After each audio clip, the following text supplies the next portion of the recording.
The Fighting Indians will be hosting the C.B.C. Cadets coming down from the St. Louis area to play a ball game here as we're heading into district play. This is a big one here. Want to let you know, folks, that today's game, as always, presented by our sponsor, Empower Financial. You may have health insurance, but when the turf. We've got a combination of different conferences here. You've got the Metro Catholic Conference represented here in CBC. This team has been playing some good baseball for quite some time. They've always been a team to be reckoned with in the MCC, not only in the MCC but in Missouri itself. Coming in with a record of 19-14-1, 3-5 in conference play. The Smet, the only team without a winning record overall, is the winner of the MCC, and that kind of shows you just the depth of the conference itself. We had CBC in our top 20 earlier in the season. They'd made a couple of appearances here and there, but they've just been right there on the edge. They're a solid team. They play good baseball, and we're looking forward to seeing them today. Some players to watch here for this CBC squad. Cale Price is one, and I'll tell you what, Mr. Price has been putting up some big-time numbers for this CBC squad. Mr. Price hitting .376 on the season, a .438 slug, and an on-base of .448 in 107 plate appearances. He's 27 ribbies, 24 runs scored. He's got a dinger, 9 other extra base hits, 3 triples, 2 doubles, and I'll tell you, that's going to be a fun one to watch. Corday Gage, we'll get to that in a player spotlight here pretty soon. Brady Rollo, the sophomore, it's always funny. They're real. And if you can call this a slump, his numbers were really good last year as a freshman. Brady Rollo, another one to watch as a sophomore, hitting .290 in this lineup, slugging .435, 13 ribbies with 18 runs scored, 4 doubles, a triple, and a home run for Rollo. So some players to watch as we get here. G.T. Taylor, the young man that's headed to Kansas, will be also out here in center field. And Riker Williams will be the starting pitcher today for this CBC squad. And before we get there, I want to go to just a little bit of history of this CBC school. CBC since 2008 put up double-digit wins. They got, 1, 2, 3, 4, 5, 6, 7 20-win seasons, a 30-win season in 2015 where they won the state championship. They also won the state championship in 2010. They've got 1, 2, 3, 4, 5, 6, 7 district titles in that same time frame. Got a 4th-place finish and a 2nd-place finish in 2013 and 2021. This team is very solid. It's a good program, and so we're happy to be here. We got a chance to talk with Riker Williams before the game, the starting pitcher for the CBC Cadets. And, Drew, let's go ahead and roll that. All right, we're here with the starting pitcher for the CBC Cadets, Riker Williams. Thank you for taking a minute, young man. Thank you for having me. Pleasure to meet you for the first time. Looking forward to watching you pitch. Talk to us about your season so far. How you feel about it? Season's been good. As a team, we started out rough, trying to find who we are as a team, and over the last several weeks, couple weeks, 3, 4, whatever, month, we've been playing really well, and we got on a streak there for a minute, and then we're looking to continue here today. Very good, very good. Talk to us about your pitch mix. What are we going to see from you today? Fastball, and then throughout the season, I've been working with my coach. Kind of got a new slider grip I'm throwing it for the last few starts, and then the new changeup as well. I've been throwing the whole year. So you'll see fastball, slider, changeup for me today. Very good. How do you guys feel about, the pitching staff? You're part of this pitching staff.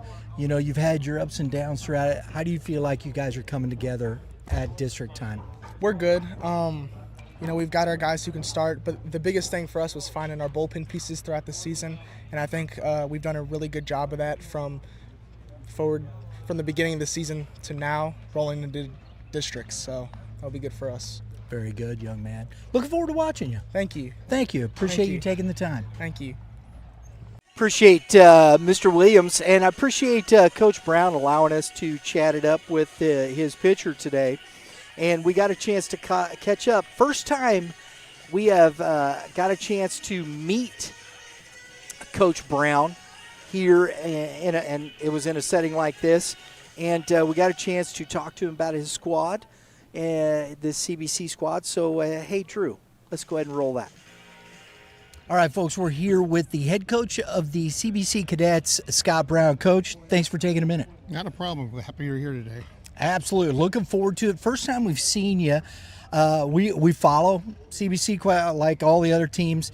It's been an interesting season for you guys. It's been up and down, right?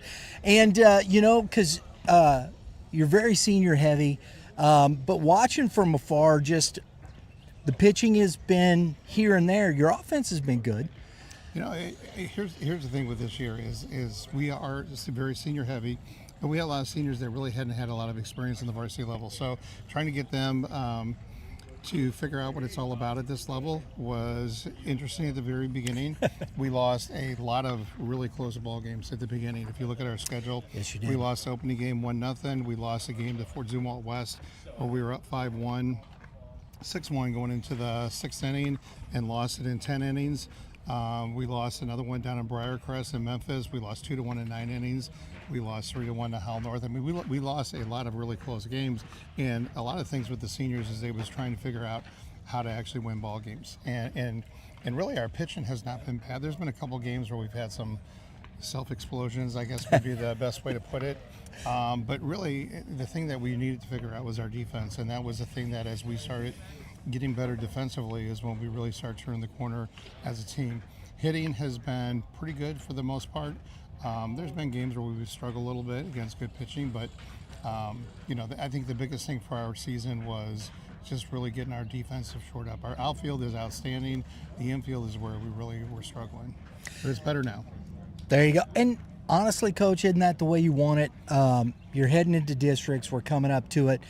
You want to be finding the right mix and the right combinations at the right time, right? Well, that's what it's all about. I mean, let's be honest, you really want to win all the time, but that's not always the case. Sometimes it's about growing from the losses, and that's one of the things that we've always talked about this year is, everything is leading to the playoffs. We play a really tough schedule. Yes, you do. And that's why we come down here and play Jackson, because they're obviously a very good team. But we want to play those teams because those are teams you have to learn how to beat when it comes to district time and beyond. And so, we've had a couple of games where it has not been against very good teams, and really you don't gain a ton from them. And neither do they.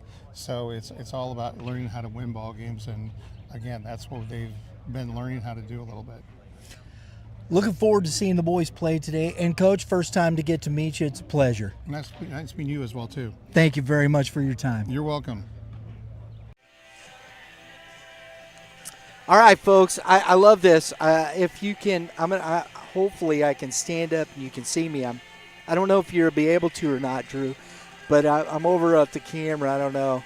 But Coach Roach's wife, Mrs. Roach, came over and just gave me a Jackson hat. So I'm very excited about that. Appreciate it. I love the hats, man. One more for the table. I love the collection of hats around the high schools. It's fantastic.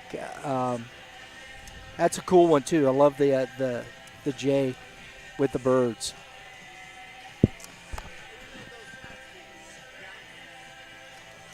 So we are here with. Let's take a look at this Jackson Indian squad that we're going to see today. Just first a little history, and folks, we're going to probably cut short our pregame show a little bit as we here at Jackson, here at the stadium, the folks up in the booth, I was talking to the assistant AD, and they do some kind of special night at every home game. And tonight they're going to be honoring veterans and police officers. And so once they do that, we are going to switch over and catch up to that ceremony just before they do just before they announce the starting lineups and that type of thing, because I love that stuff. I think that's so cool. The community, and especially here in the smaller communities, you get to see so much of this, and I think it's fantastic. So we want to be part of that. So here we go with Jackson. Let's get a little information here. This team since 2009, they have put together double-digit wins every year. And then there's 1, 2, 3, 4, 5, 6, 7, 8, 9, 10. This will be 11 22-win seasons. And, folks, they had 34 wins in 2023 when they finished in third place.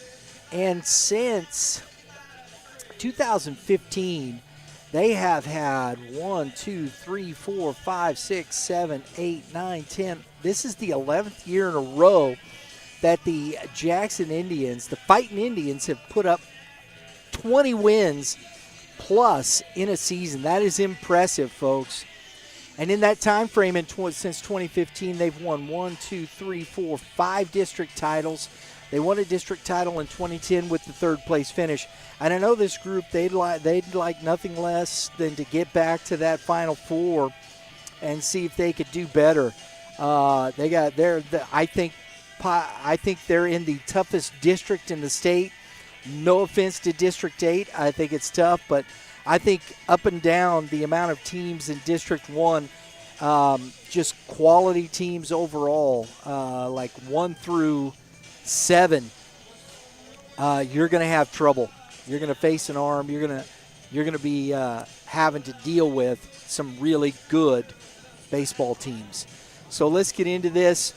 Some players to watch here for this squad for Jackson. And we've had a chance to talk with these kids over time, and it's been a lot of fun. I'll tell you, we're going to look at here this first one. Dawson F-Tink. Dawson F-Tink, folks, on the season is hitting .573, okay? That's not a typo. That's .573. His on-base percentage is .648, and he's slugging .976. That's a 1.623 OPS. That's video game numbers. 15 doubles, 3 triples, 4 home runs, 34 ribbies, 23 runs scored, 18 base on balls, and he's only struck out 12 times. That's unbelievable.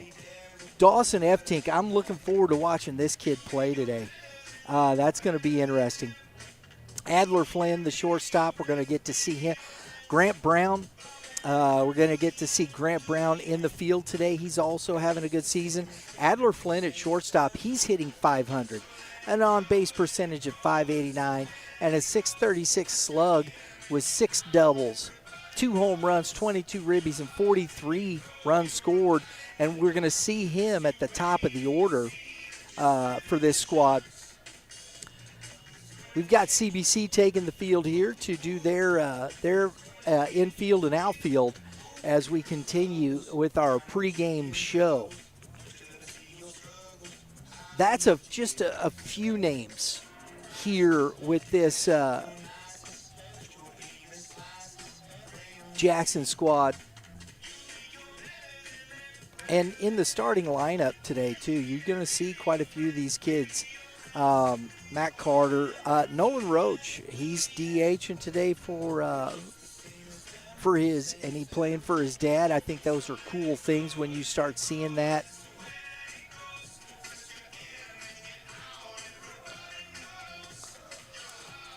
he's a little struggler this year. Cale Crowley hitting .314. Drew Parsons, who we're going to see on the bump, now he's got a hit today, and I think that's where his future is in the pitching side. But he's hitting .333. And, we'll get to that part of it here in a bit. Up and down the lineup, this team hits very well. You got the big guys at the top, but then after those two at 500, you got 1, 2, 3, 4 guys hitting over 300. And so you stretch that depth down. You got guys getting things done. And when you look at the strikeouts, their strikeouts aren't too bad across the board. They don't strike out that much. They walk. They got the base on balls at 131, and they're getting on base at a pretty good clip. So those are a few players, a few names to watch here in the ball game today. We had the opportunity, of course, to get to the Jackson dugout before the game and have a chat with today's starting pitcher. So we got Drew Parsons here for us. Let's go ahead and roll that. All right, folks, we're here with the starting pitcher for the Jackson Indians, Fighting Indians. I learned that when we came down when we saw you guys in the off season. Yeah. Fighting Indians. I like that. That's cool. Did you know it was that? Yeah, I mean, we normally say that, but it's nothing crazy. We don't say it all the time, so I mean. There you go. Man, coming down to it, last couple games for the end of the season. Today you got to start on the mound against C.B.C. What's your focus today? Just get ahead 0-1, attack with the fastball, and then just work off of that and just see how they react. Your season has been pretty good so far, man. Today, what are you looking to do just to kind of get yourself stay ready for that next step when you head to districts? Well, we load up the schedule for a reason, just to prepare for our district. I mean, we have Vianney, which is a really big game, so we just try to get ready for them and just play good baseball. Absolutely. Your boys have been giving you some run support. Talk about this offense so far. Oh, it's loaded. Even we have guys coming off the bench that can just mash the baseball. So it's so much fun just watching them, do their thing at the plate. And as a pitcher, I mean, you could ask anybody on the staff. It's awesome just to be able to to know that they have our back on the mound. There we go. I knew you'd get there, bro. I knew you'd get bad. there. That was really bad. That's all right. Hey, listen, it happens to me all the time. Don't worry about it. Oh, yeah. So, outstanding. Looking forward to seeing it. First time I think I've seen you pitch. So, I've watched all the stats and all that stuff and some highlights here and there, but looking forward to it, young man. Yeah, thank you. Absolutely. Drew Parsons, folks. Appreciate Coach Roach allowing us to chat it up with his starting pitcher today. We got one of the nice guys. We've had him on the show, our podcast, multiple times. Really love the conversation with the head coach for Jackson, Josh Roach, and always a pleasure talking with him. Let's see what he had to say about his squad as he begins the next trek into the district play. All right, folks, I'm with the head coach of the Jackson Fighting Indians. I got to say it now, Coach. Yes, sir. Josh Roach. Coach, good to see you. It's always good to see you. Glad you guys could make it now. Absolutely. We missed last year. We got back here this year. I love coming down here. It's great, and it's a beautiful day. Oh, it couldn't get any better outside. No clouds in the sky. Beautiful field. Two good teams going at it, so it's going to be a great day. Absolutely. It's baseball. Talk to us. It's you guys sitting. I know we've had you in our top 10. I know that doesn't really mean much to you guys and all that, but Sure. I think you guys have been playing some really good baseball all season. What has been some of the keys for your team and their success? Staying together as one unit is a big one. We preach that all year long. We have a very balanced team. Offensively, I feel like anybody can get it done in the lineup. Mm-hmm. We're very deep on the mound, which is probably the deepest we've been on the mound since I've been in this role. And we've had some really big time arms come through here. But we have a lot of quality arms that can get guys out. And the combination of us pitching it really well, playing good defense, and scoring some runs. I mean, that's how you win. So There you go. that's been the plan. I love that because, you guys have had some big arms. We have. And Yes. this year, it is a lot of depth. I see a lot of different names Yes. week in, week out. Your offense, you've been pretty deep all season. Your bottom of your order's been doing a lot of work there. And that's something we've really focused on. Talk to us about the bottom half of your order, Coach. Bottom half of the order, that it's been come up huge for us this year. A lot of teams, and what we just talked about before, we're really deep. There's really no let up. There's guys in the bottom of the order that are going to drive in runs, that are going to be extra base guys. There'll be a few guys that could knock it out of the ballpark. We also have bottom lineup guys that are just going to be scrappy. Get on base, bunt, move guys over. There's just a lot of guys that are willing to do whatever it takes to get the job done. I love that. Yes. Your pitcher, Drew Parsons, senior, correct? Yes, sir.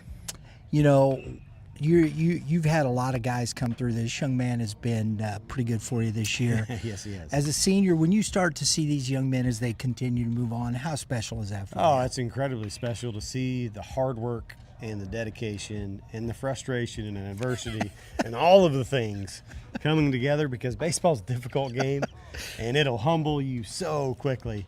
But it's very rewarding as a coach to see these young men continue to press forward despite all that. Yeah. And to see them play at the next level, we feel like that we do a good job of preparing them as best we can at the high school level to play at that college level. It's really exciting to see those guys play on after high school. Always appreciate the hospitality down here, Coach. Good luck to you. Thank you, sir.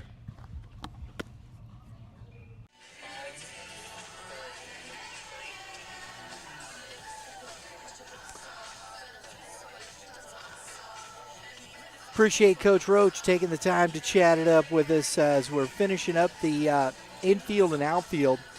Currently, the Indians are 22-7, and they are, I believe, undefeated in conference play.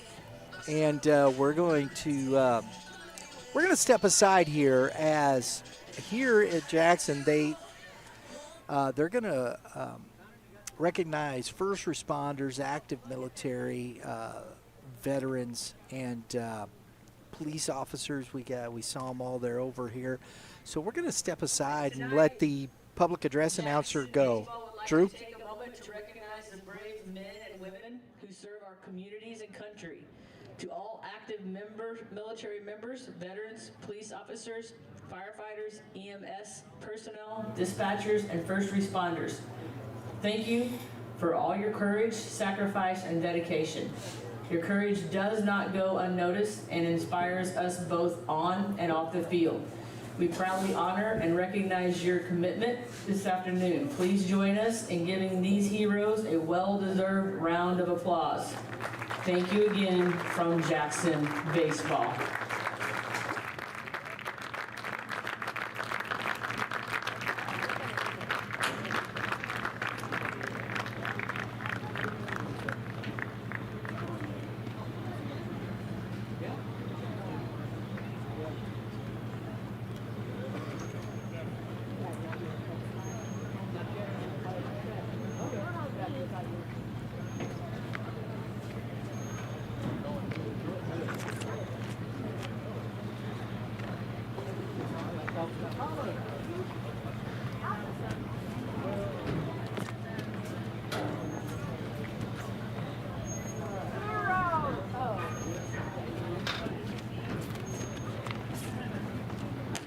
Once again, thank you all from the Jackson Baseball and all of us. We appreciate all you do.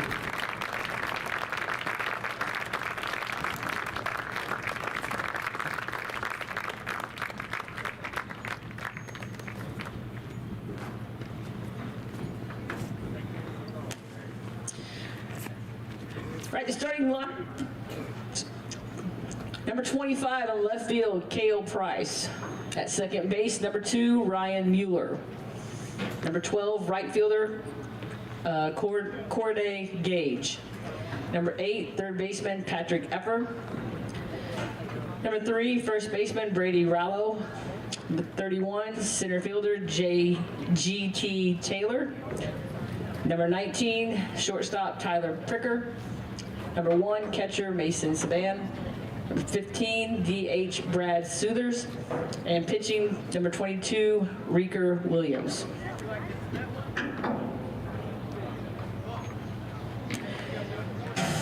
And now the starting lineup for your Jackson Indians. At shortstop, number 3, Adler Flynn. In right field, number 25, Dawson Efting. At third base, They're going to do the number 6, national anthem here. Brown. Doing the catching today, number 1, Cale Crowley. At first base, number 99, Keegan Brueggemann. In center field, number 8, Matt Carter. DH, 00, Nolan Roach. In left field, number 20, Brody Meyer. At second base, number 23, Noah Moore. And today's pitcher, number 4, Drew Parsons. If you will please rise now for the national anthem.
Once again, let's give all our responders a big round of applause. Thank you so much for your service. At this time, we're going to ask Todd Turlington, father of senior Ryan Turlington, to come to the mound to throw today's honorary pitch. Todd has served over 30 years with the Missouri State Highway Patrol. Straight out of the academy, he was assigned to serve Cape County and worked in the area until he was promoted to the Master Sergeant and then covered the Sykeston Zone until recently. In addition to serving the public, Todd has been 25-year veteran official with the Missouri State High School Athletic Association. He has umped high school baseball and officiated multiple levels of basketball and football. If you haven't seen him on the side of the road, you've probably seen him on the field or on the basketball court. Thanks again for all your public service.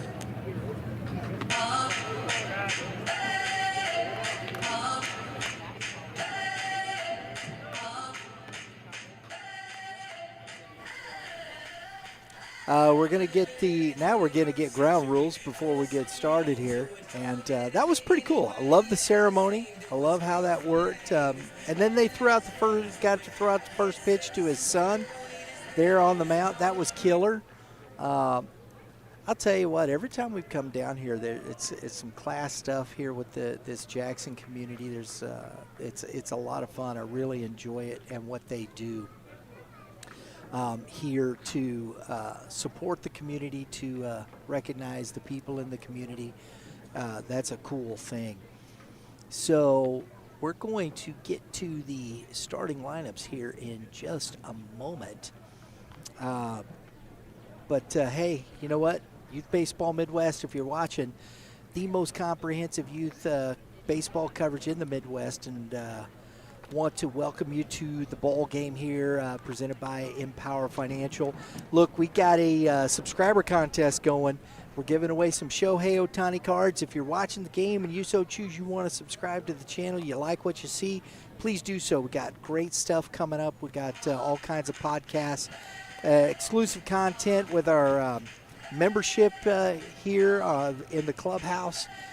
Cool stuff. Go ahead, subscribe, hit that dinger. Follow us on our socials you can follow us on X at uppercase YBM _cast, IG, Facebook, TikTok at Youth Baseball Midwest. Sure do appreciate you being here. For the C.B.C. Cadets, we got leading off number 25 will be Cale Price. In the 2-hole, number 2, Ryan Mueller. In the 3-hole, number 12, Corday Gage. In the 4-hole, number 8, Patrick Effer. In the 5-hole, number 3, Brady Rallo. In the 6-hole, number 31, G.T. Taylor. In the 7-hole, number 19, Tyler Picker. In the 8-hole, number 1, Mason Saban. In the 9-hole, number 15, Brad Southers.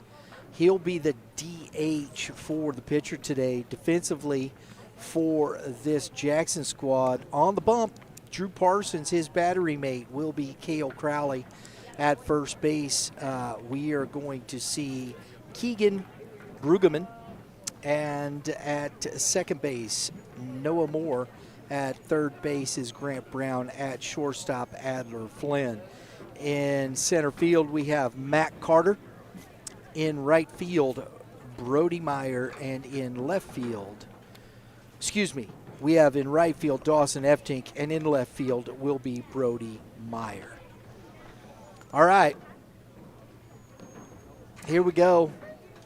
Getting ready for it.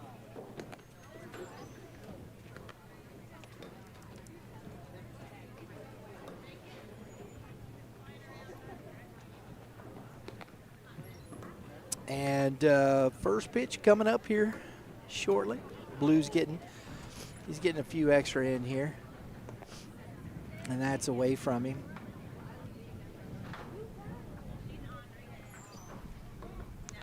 And we're going to.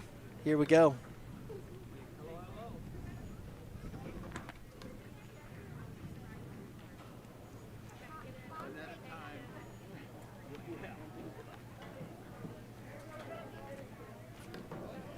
Hope you enjoy the broadcast today, folks. We are glad you are here joining us on this beautiful sunshiny day.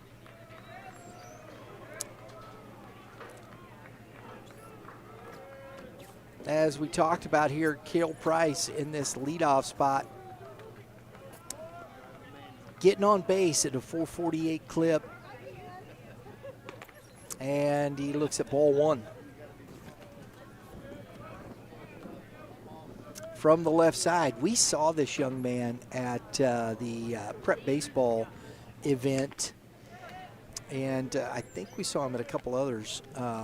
Looked good in the showcase, and I'll tell you what, he's not only looked good showcasing, but he's looked good on the ball field, folks. If it doesn't translate to the field, it doesn't really matter. I'll tell you that. 3 balls, no strikes here as Parsons trouble finding the strike zone, and that ball hit him. And right off the get, Parsons, 3 balls and then a hit by pitch. So Price is on and brings up Ryan Mueller. Second baseman Ryan Mueller. Mueller 290 on the season. He has scored 28 runs. That shows you that he is getting on base, and guys are driving him in. Strike there from Parsons as he works to settle in here. That adrenaline right there, big rush, big stuff before a game. You throw out the first pitch, and tell you what, just got to settle into the game.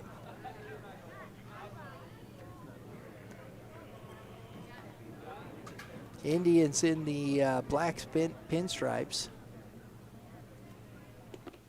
At the knees, and that's quickly 0-2 to Mueller. Gage on deck.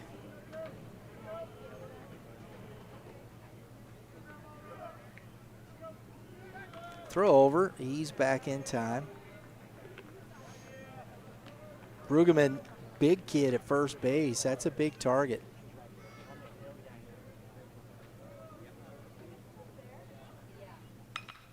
Curveball. Banged into right field, and the throw goes to third and doesn't hit the cutoff. And Mueller advances on the throw in as it was bobbled by the right fielder, Eftink. So a hit by pitch and a single, and then everybody moves up 90 feet on the air. Corday Gage, and this young man has been swinging a hot bat, folks. And that curveball.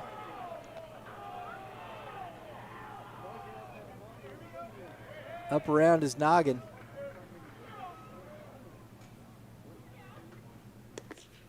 Curveball misses outside. It's quickly 2-0 to Gage.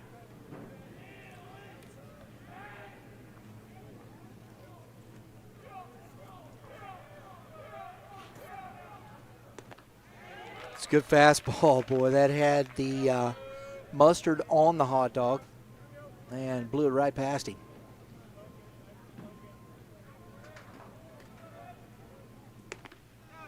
Good fastball, catches the corner. It's back to 2-2 to Gage.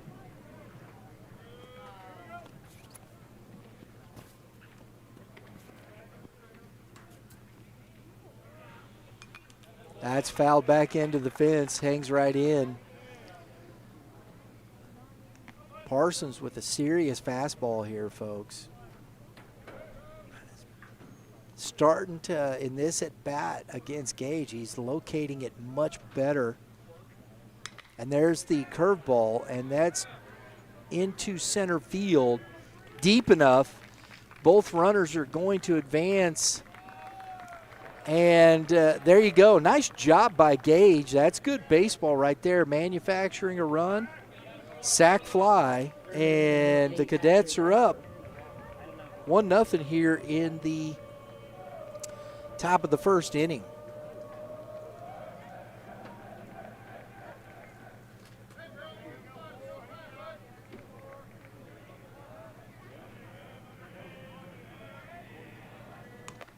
Fastball misses up.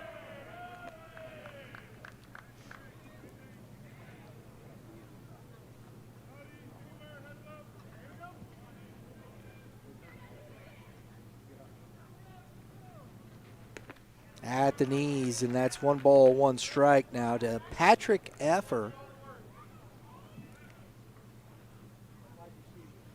253 on the season. He's got 411 on base percentage. Curveball, that's a good pitch. 1-2. Brady Rollo on deck. 1 out. Runner at third. With two strikes, here's where you need that productive out, and Effort just can't get that bat on the ball there and strikes out for out number 2. Brings up Brady Rollo with 2 outs. Number 3, Brady Rollo. Runner still at third.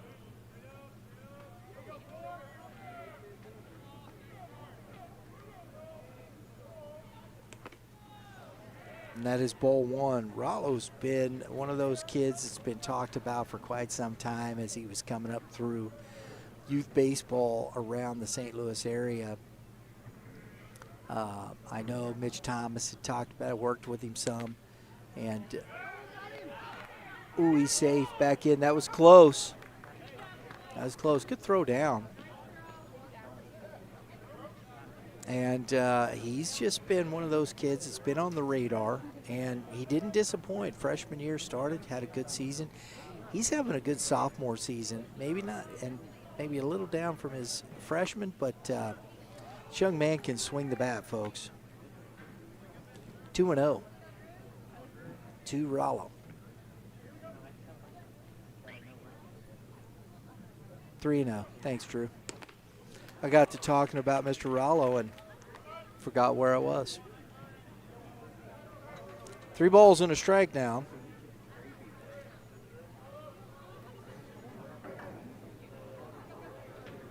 And that misses in, so a 2-out walk.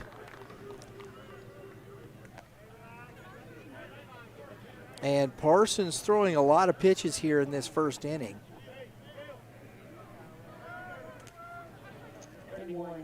G.T. Taylor. Brings up the Kansas commit, G.T. Taylor. He's driven in 12 on the season.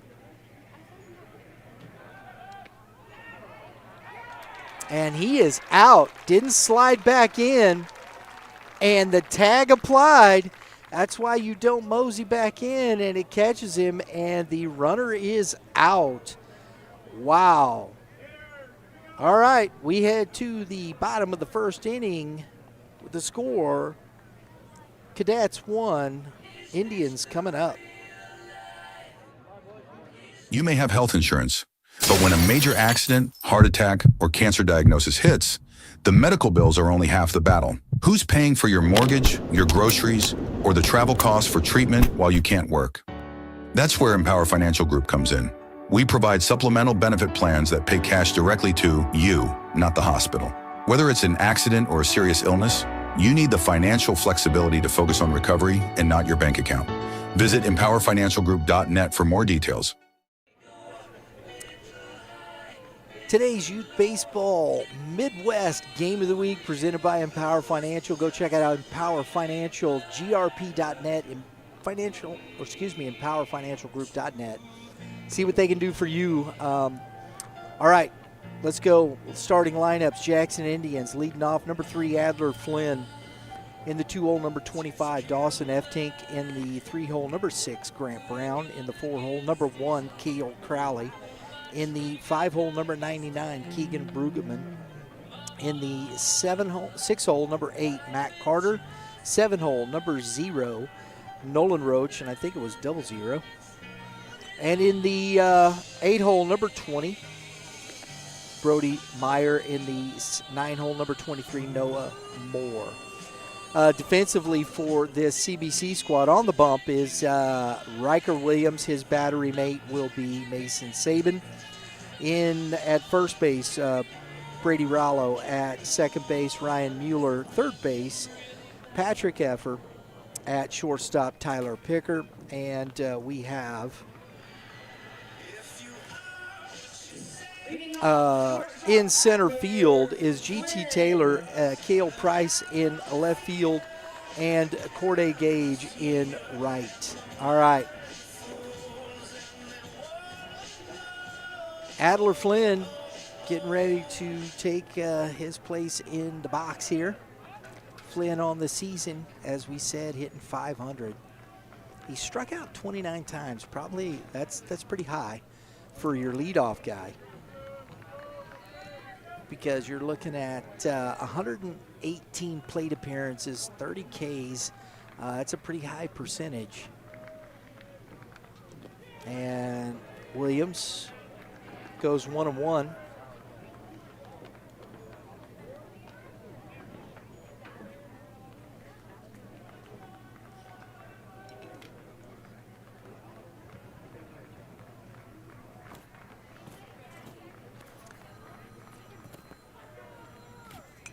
And that is fouled back into the net by Flynn. 1 ball, 2 strikes.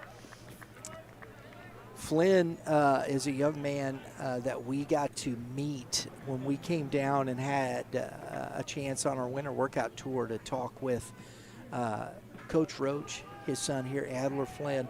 It was a great conversation, enjoyed it, and that ball is lined into center field right at Taylor as he froze for out number 1. Number 25, Dawson F.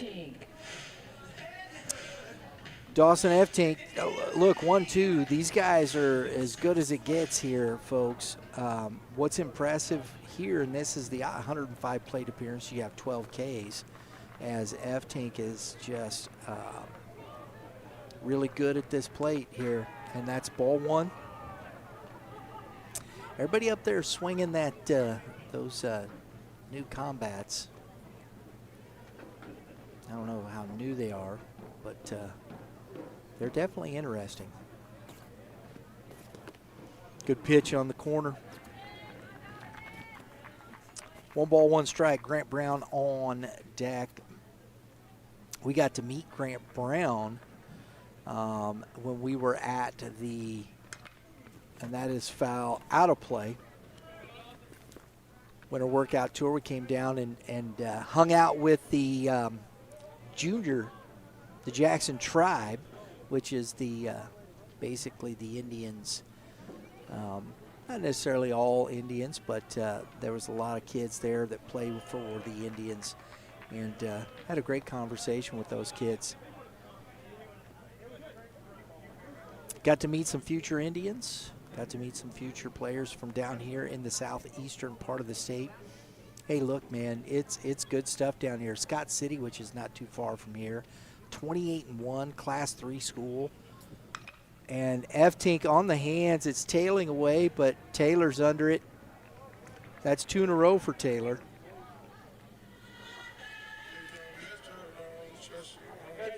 Number 6, Grant Brown.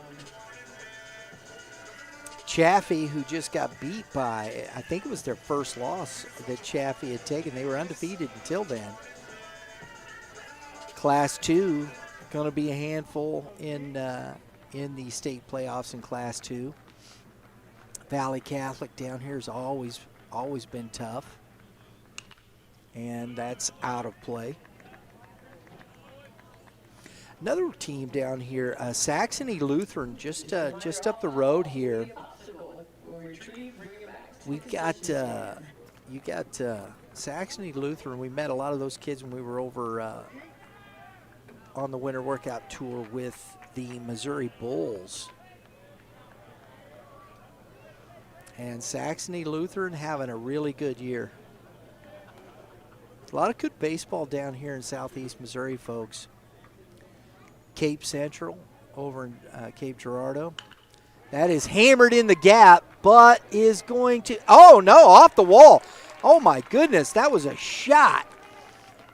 And Brown slides into second with a 2-out double. Wow. Ball was hammered. Catcher, number 1, Cale Crowley. Cale Crowley now.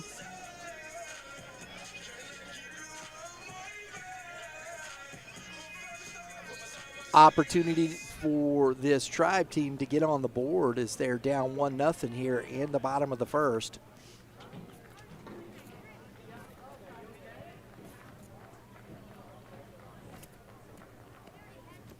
Fastball's upstairs.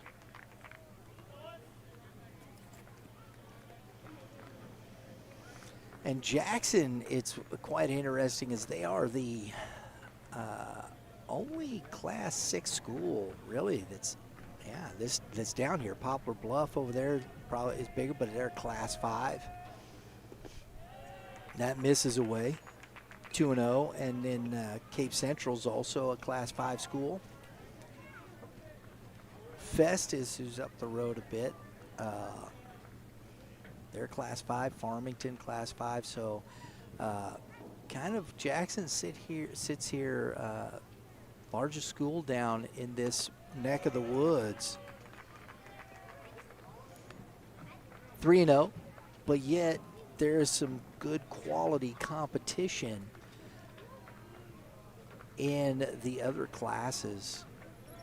And they have to travel a lot to find, like here, C.B.C. coming down to play them in this game.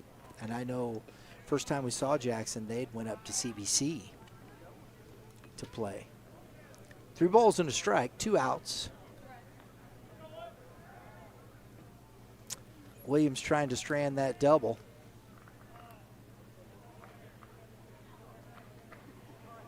Long look, and that is ball 4.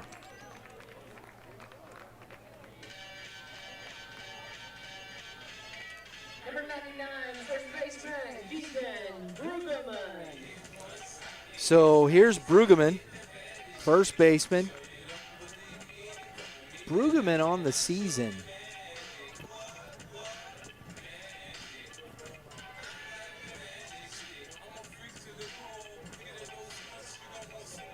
Brueggemann, 8 doubles. He's got 23 ribbies on the season.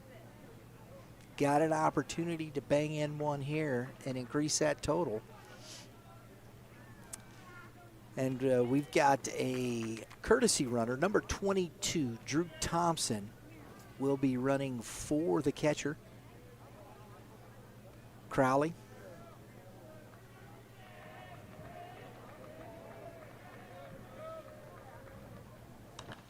First pitch, that's into the stands. Oh, hey! Nice catch up there. Didn't bobble it or anything.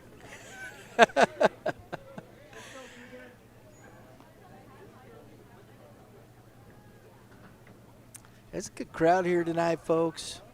Good crowd. Great stadium. Love this venue. 402, one of the bigger ballparks that we go to, 330 down the line. It's like, this plays like Rockbridge. 1 ball, 1 strike. Rockbridge is 408 to center, and this is 402. Those are 2 of the biggest ballparks we've seen so far in Missouri.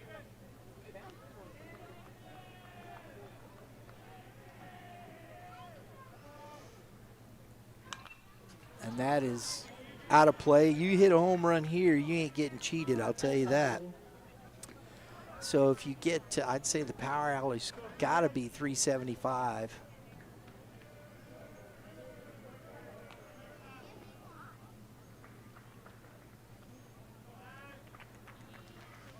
Might be a little closer down the right field line. I can't see that one.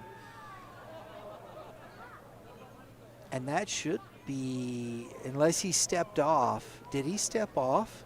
If he didn't step off, that's a balk. Yeah. Absolutely. Absolutely. If he didn't step off, that's a balk. Yeah. So the umpires are going, if he just turned and,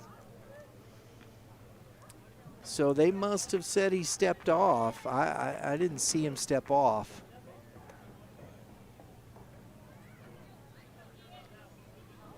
Dude, I'm not there. Oh, shoot. Thank you to Mrs. Roach for bringing me some more water. Very kind of her. That's into the fence. Matt Carter on deck, hustles up the baseball back to blue. Not a huge wind. It's a little breezy here and there. It's kind of nice. Keeps the cool. Sun's starting to kind of go behind the building. Sun-baked or sun-soaked field. I wouldn't say baked. That's good take, boy. 2 balls, 2 strikes.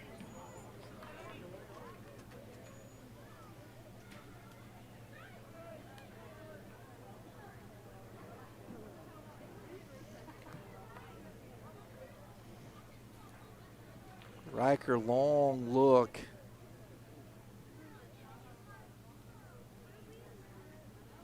Little play there. Oh, yes, froze him with the fastball. Brueggemann down looking. They strand 2. We head to the top of the second inning, 1-0 Cadets.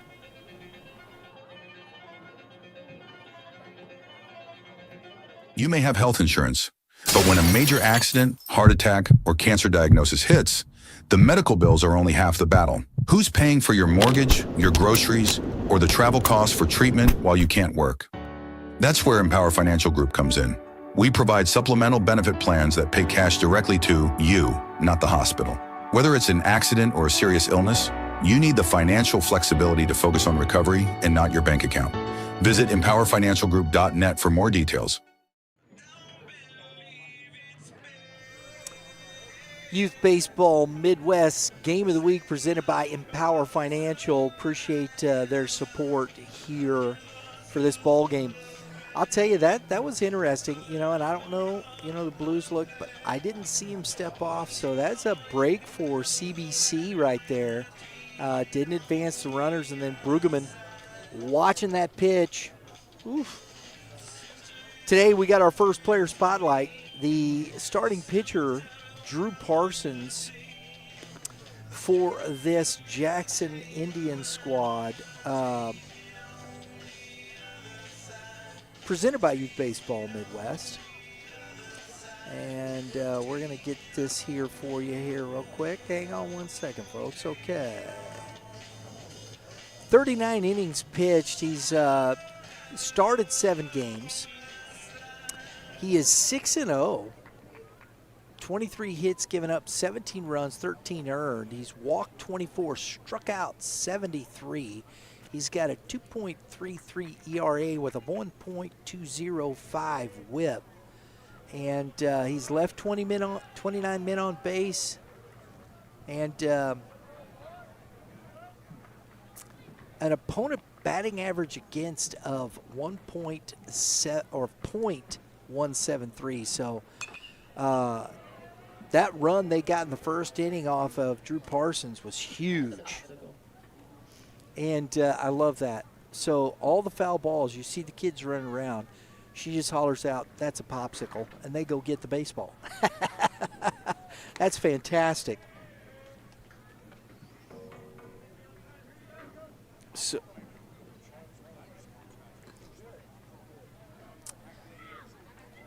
one ball, one strike to G.T. Taylor, who was at the plate when Rollo was picked off, so he comes back, it gets a fresh count. It's 2-1, excuse me.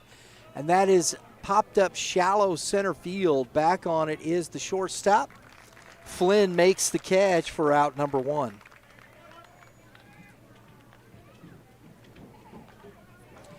Tyler Picker to the plate.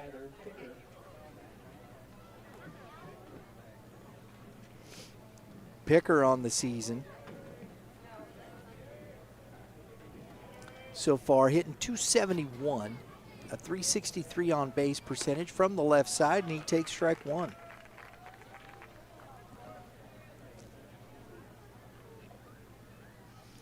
Infield pretty much straight up. Brown even with the bag. Good curveball from Parsons, and it's 0-2.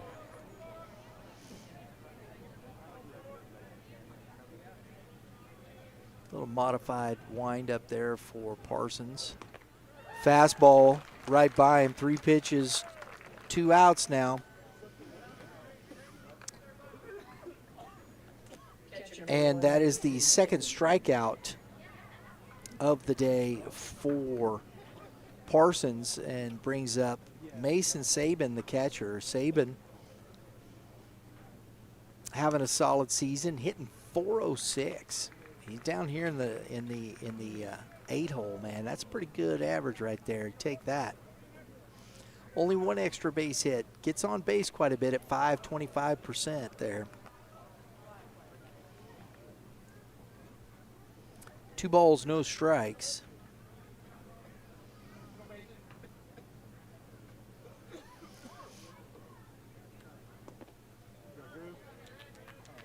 You can see he's a part-time mixing in there. He's got 44 plate appearances. Right now he's got a 3-0 count with 2 outs.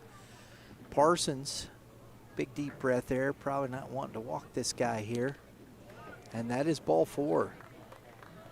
So with 2 outs, number 8 hitter is walked. Brad Southers, the DH, to the plate. Designated hitter number 15, Brad Southers. Southers, 204 on the season in 70 plate appearances. He's got 2 home runs. He can slug it, a triple and a double.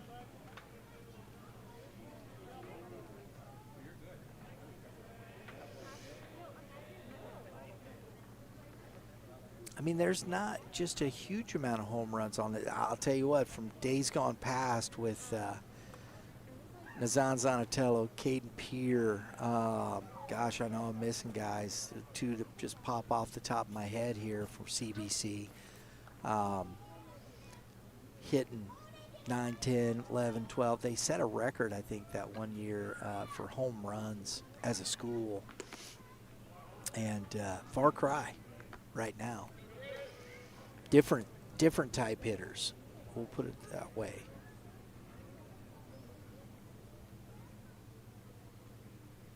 Cale Price leading the team with 3. 1 ball, 1 strike now to Southers.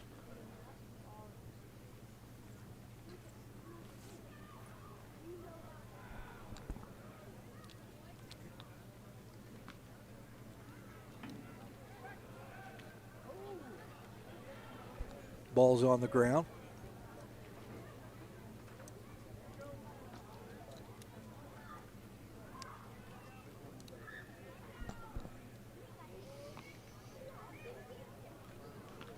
Fastball, his second hit batter.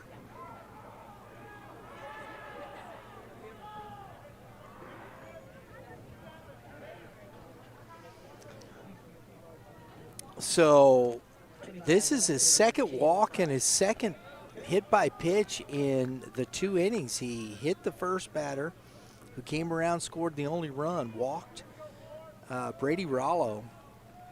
He eventually got him picked off, but here he had 2 outs, walked Saban, and now hit Southerners. And it's 2 on, and Cale Price to the plate.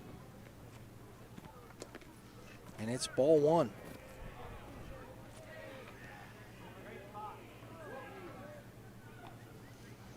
Parsons struggling to find the zone consistently. He's had the moments, but been inconsistent, and the curveball finds it there with strike 1.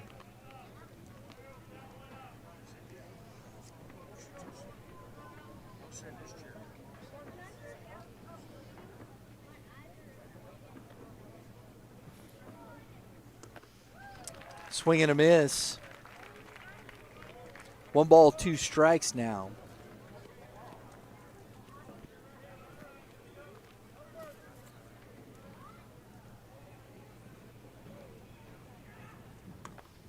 Fastball misses in. Ooh, Parsons thought he had that when he was walking towards the dugout. It's 2 balls, 2 strikes to Price.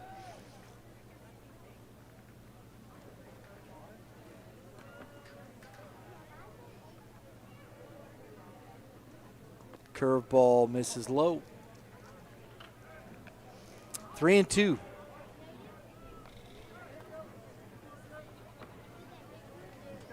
Little frustration there from Parsons. Thought he had that at the zone. That might have been. It just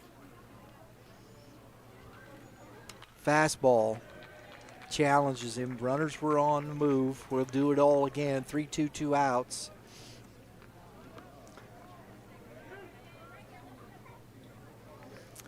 Looks like that's number 21 out there running. And that's a ground ball. Slowly hit. Oh, Brueggemann falls down. Not going to be able to make a throw. And the run scores. Ryan Horn, running for the catcher Saban, scores the run on the infield single.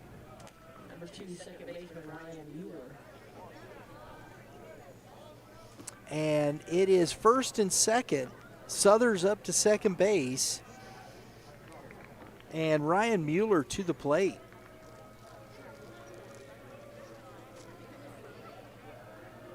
So some timely hitting and some opportune situations. C.B.C. is up 2-0. Strike 1 to Mueller, who singled and was stranded at third in the first.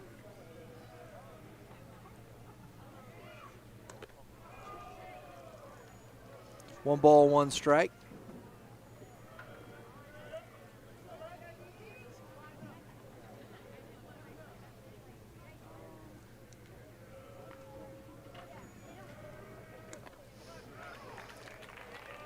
One ball, 2 strikes to Mueller.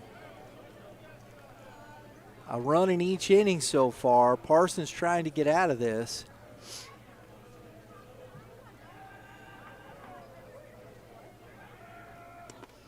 And he does, a fastball. Mueller swings through it. They get 1, they leave 2. We head to the bottom of the second, 2-0 Cadets.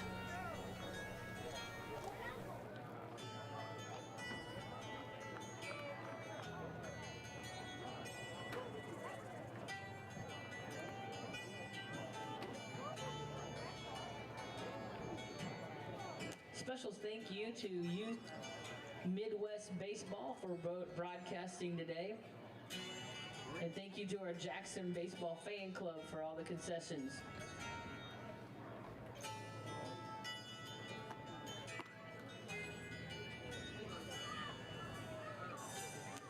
Shout out to all our SROs. All right, folks, we got another player spotlight here presented by Youth Baseball Midwest, the most comprehensive youth baseball coverage in the Midwest. And we do appreciate you being here today for our game of the week. Appreciate the shout out from the press box here at Jackson High School. Well, we're at Jackson Stadium. We have the young man on the bump, Riker Williams, for this C.B.C. squad. Let's get down here and check out what Mr. Williams has been doing. 45 in the 3rd innings.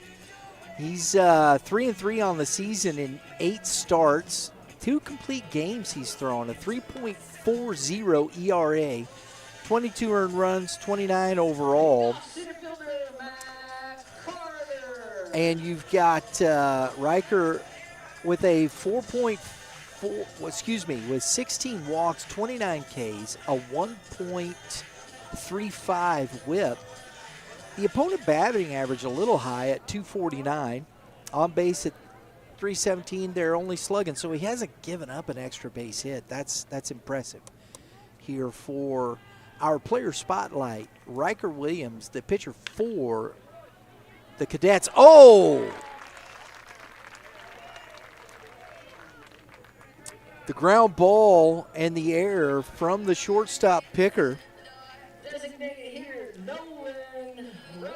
And Matt Carter on with the leadoff on by the air, E6. And I'll tell you, that's something Coach Brown had mentioned to us. He said defensively they had struggled early in the season. And here the air bites them a little bit in this second inning. Riker Williams had thrown 1 pitch and got the ground ball. Yeah, I think I'm going to have to go run after this baseball here, folks, and get me a popsicle. Drew's going to have to come out here and call the game.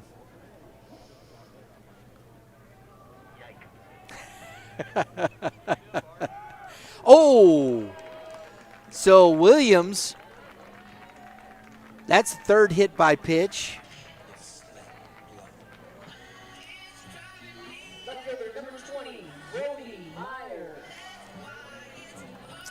So Nolan Roach, the DH, hit by pitch, and Brody Meyer is coming to the plate.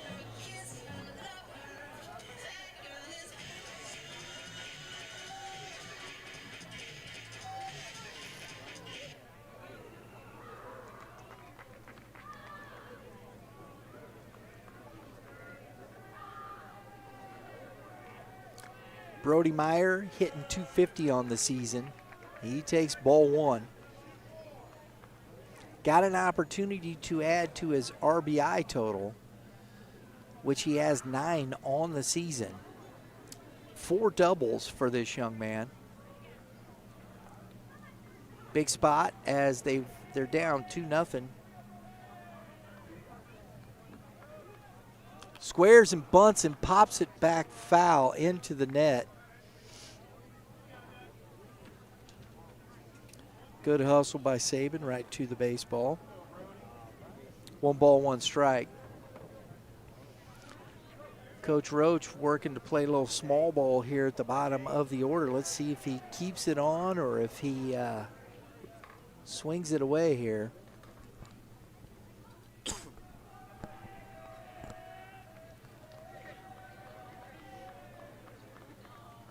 Squares it, pops it up again. Rollo to it, and that is 1 out. Now batting second baseman, number 23, Noah Moore. 9-hole hitter Noah Moore. And he is getting jiggy with it. That's the song playing in the background. 10 ribbies. Couldn't get the bunt down to move the runners up 90 feet. So let's see if Coach Roach just lets him swing away here. And he does, and he's rewarded. And that's down the line and into the corner. And that's going to score 1. And Coach Roach is going to stop Nolan Roach at third base. RBI double for Noah Moore.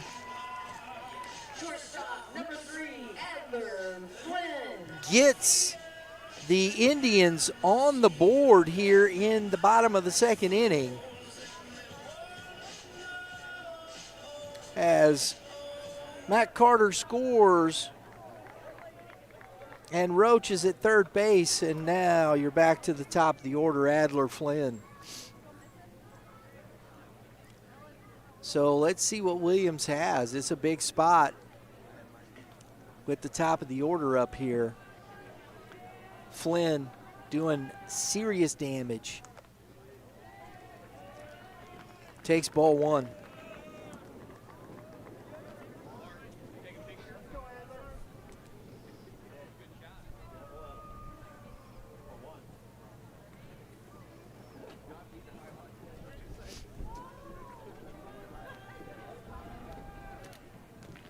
And the hit by pitch, that caught Blue. Ooh, geez, right in the leg, I hope. Yeah. Now batting number 25, Dawson F.T. That did some double damage right there, folks. Caught the hitter and then caught Blue. Not fun. That ball does hurt if it hits you at that speed. So we got the TP full. No, that's not good enough. I don't like that one, guys. The TP full of Indians. No, that didn't work. I know what we got. I think we got the Indians on the warpath. How about that? Yeah, that's what I like. That's better. I mean, you know, the TP just didn't quite cover it, right?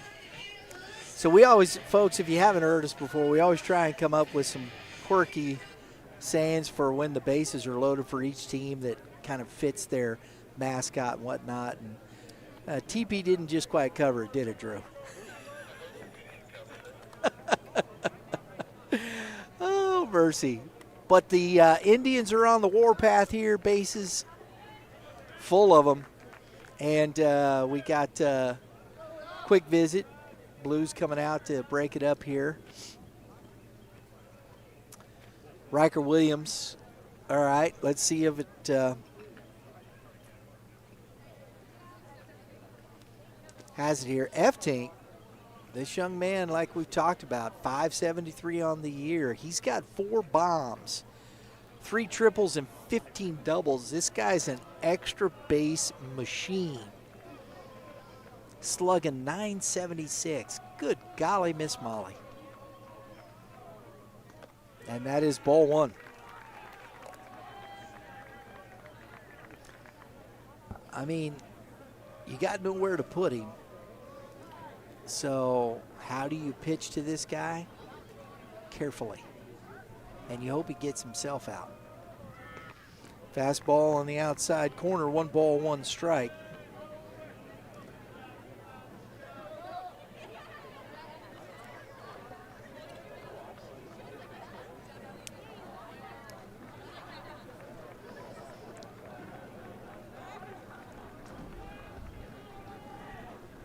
F-Tink drives it into dead center field. Taylor back and off the wall as F-Tink is going to empty the bases on his way to third, and he's going to be in.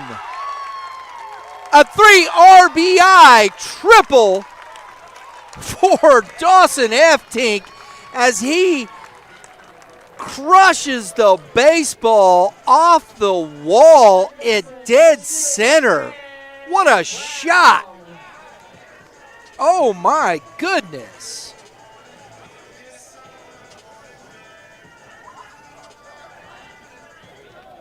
F-Tink clears it. It's 4-2 Indians. As I said, they are definitely on the warpath here, folks. And you've got Grant Brown, who doubled and was stranded at second base in the first inning, is at the plate now.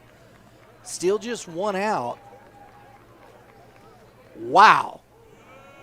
That ball was hit hard. 2 balls, no strikes to Brown. We'll see how Williams responds to this.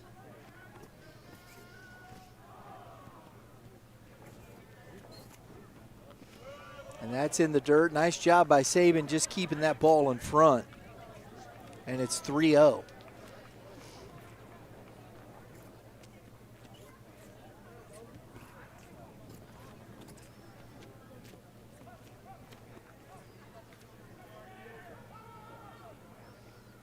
And gets the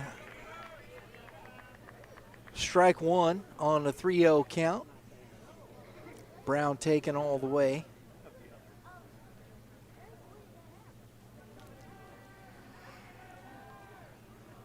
Oh, and he chased that one. F-Tink is upset. He got wrong-footed and didn't get a read on that. Brown chased way out of the zone.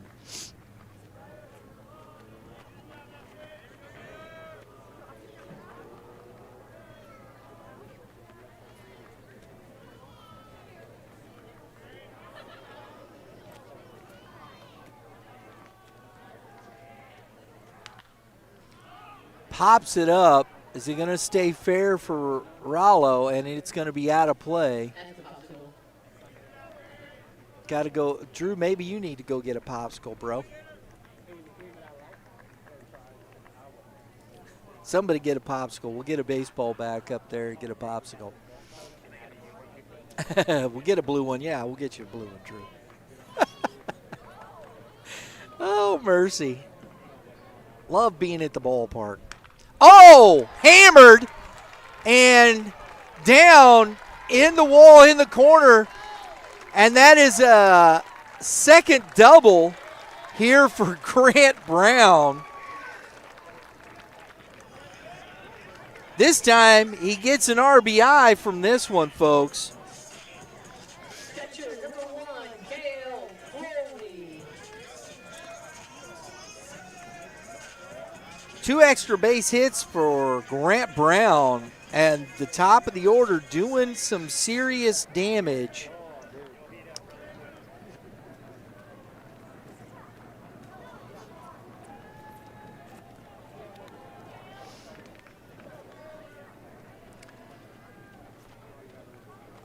Cale Crowley to the plate, the catcher. And it is upstairs for ball one. 5-2 now, Indians here in the second inning. Power in the bats, man, on full display. Goodness mercy. Changeup misses low. 2-0.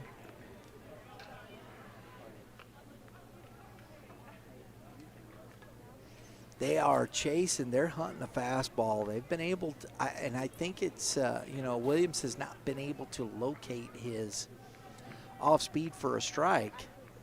So they've laid off, and that ball is up in the zone, and Taylor drifting back on top of it, gets it in. The runner's going to advance without a throw. But that's the second out. deep fly ball to center, moves the runner over. Brueggemann now to the plate. He struck out looking with two runners on in the first. He's back here with a runner at third. That's Grant Brown at third. 2 outs. Little grounder off the end of the bat. And Mueller to it. Ends the inning. Not before the Indians take a 5-2 lead as we head to the top of the third.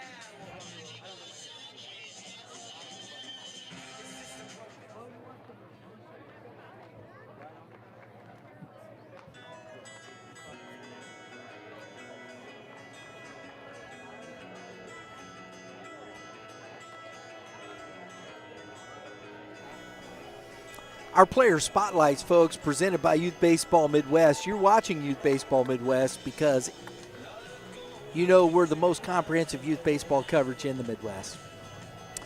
And we work very hard to bring you that coverage of youth and high school baseball across the Midwest, live broadcast, player stories, and everything in between. We're here to showcase the players, teams, and moments shaping the future of the game. We hope you are enjoying. If you get a chance, if you like what you see, subscribe. Everything coming up on the channel. We just opened up our members only. We got some cool stuff coming up there. You want to follow us on our socials, please do. IG, Facebook, and TikTok at Youth Baseball Midwest. Appreciate you being here today for our game of the week. All right, here we go. Top of the third, big inning.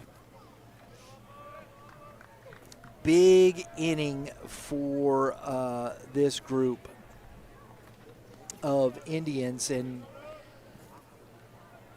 Corday Gage will be leading off here in the top of the third, and it is strike one. Parsons, it'll be interesting to see how he comes out. He has struggled at times in this game. Good curveball. Catches the outside corners. 0-2 to Gage.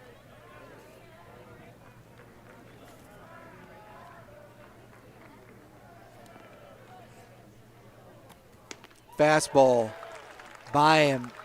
3 pitches, and we've seen this story. He's come out. We'll see if he can get that clean inning that he's looking for. A 1-2-3. Out number 1. Patrick Effort to the plate, third baseman. He swings and misses, strike 1. I mean, Parsons is the definition of working fast. That's into the netting. 0-2.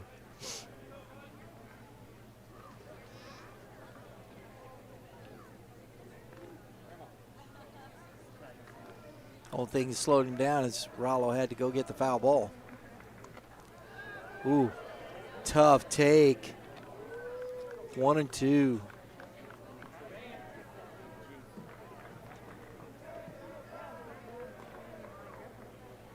Fastball, little flare, and that's going to get down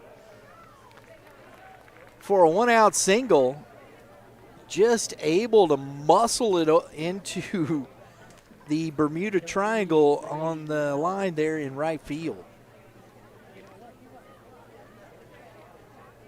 1-out single. Brady Rollo to the plate, walked in the first, got picked off as well.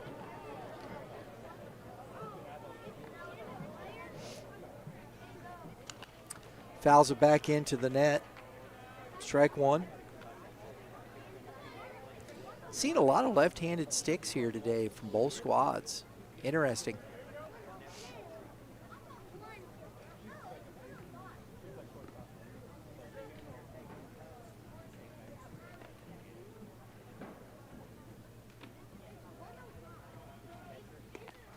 Drops the curveball in, 0-2.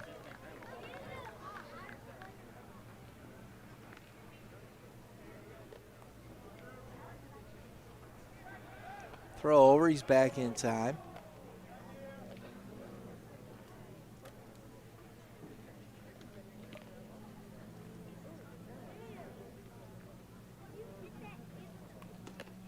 It's upstairs, and that's ball one.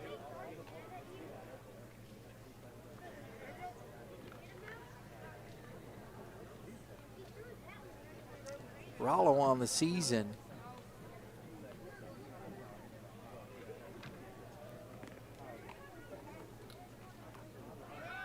Runner goes, a little flare right at the shortstop, and that is just tough.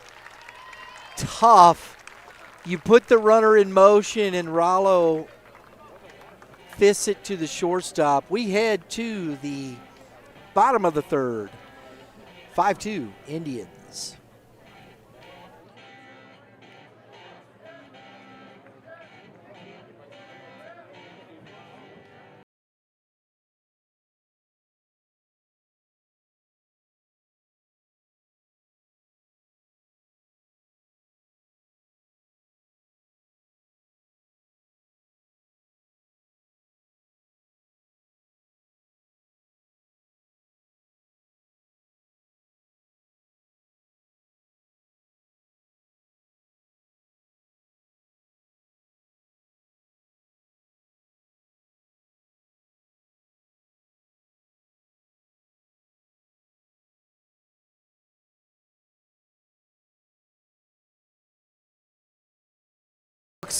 You've probably noticed that we got right there with our scoreboard in between games, our good friends over Prime Sports Midwest. Hey, your favorite destination for all things baseball, our exclusive gear provider for Youth Baseball Midwest. We do appreciate Prime Sports and all they do. From top gear to expert advice, they help players get game ready. Moments like this here at the ballpark, they start with the right preparation. And Prime Sports helps players get ready with that gear. So, hey, if you're in the St. Louis metro area, 2 locations, the one in Fenton in Champions Village and the one in the St. Louis Premium Outlet Mall in Chesterfield, Missouri. Or you can go shop online at primesportsmw.com. That is primesportsmw.com. We got a new pitcher on the mound here in the bottom of the third for C.B.C. Number 23, Robbie DeLong, will be taking the mound.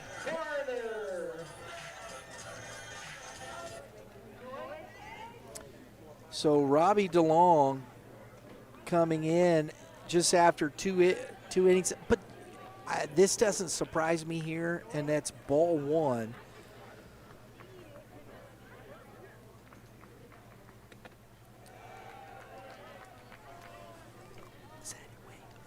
I'll move that. Sorry.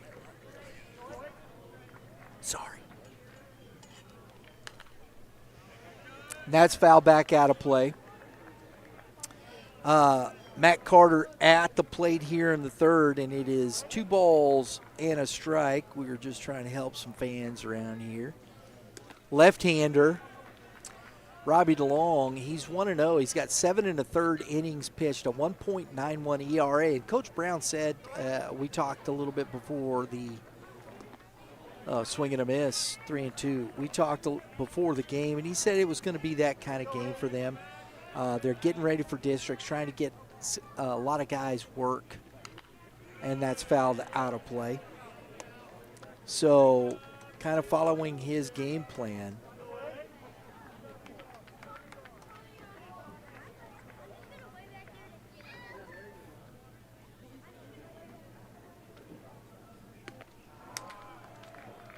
And the strikeout of Carter for out number 1 from DeLong.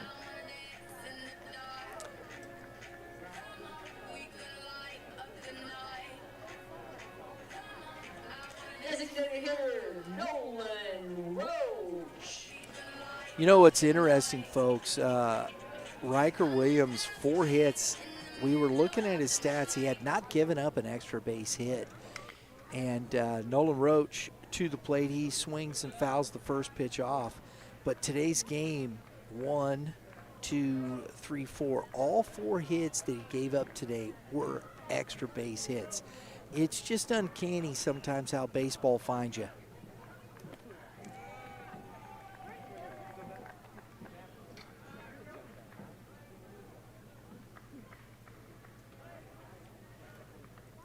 Roach on the season, a 261 average. That's a big swing and a miss. 1 ball, 2 strikes.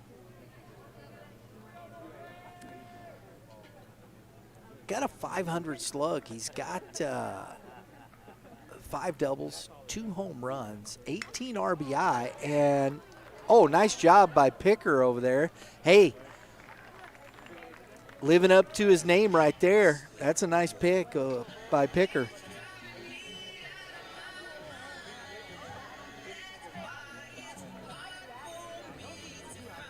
Two outs now. Brody Meyer coming to the plate.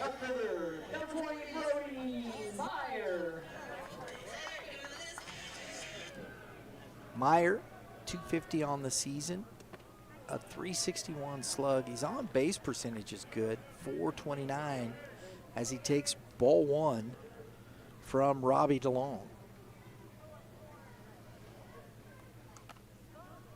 And he's quickly down 1 ball, 1 strike. There it is. I'll spit it out here in a minute.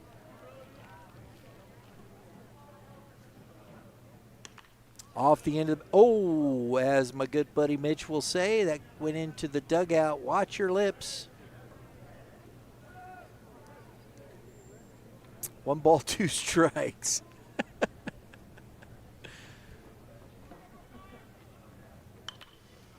Little fisted job, and is going to fall in between the shortstop and left fielder for a 2-out single.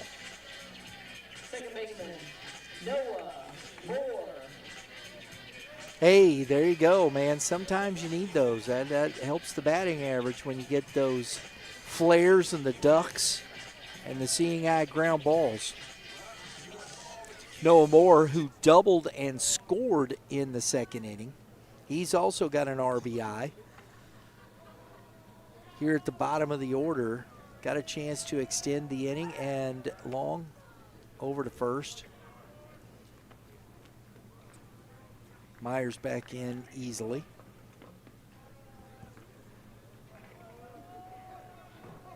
Good crowd here tonight, folks. Swing and a miss.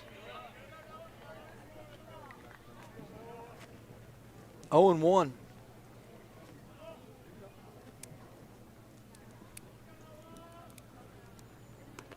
And that's upstairs.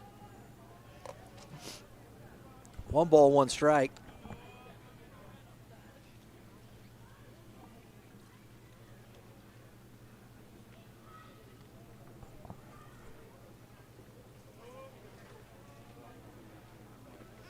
And that's past Saban and into the net, and Meyer up 90 feet on the wild pitch. 2 balls and a strike.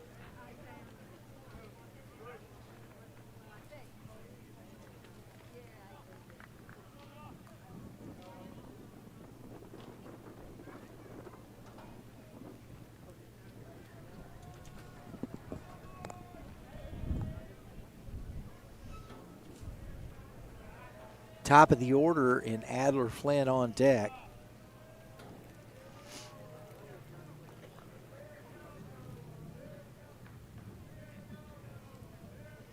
A little chant coming from the dugout. I love that.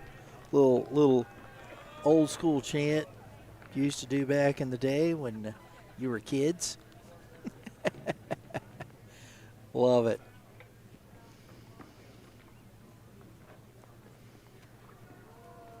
Long trying to strand that single. Swing and a miss. It's 3 balls, 2 strikes.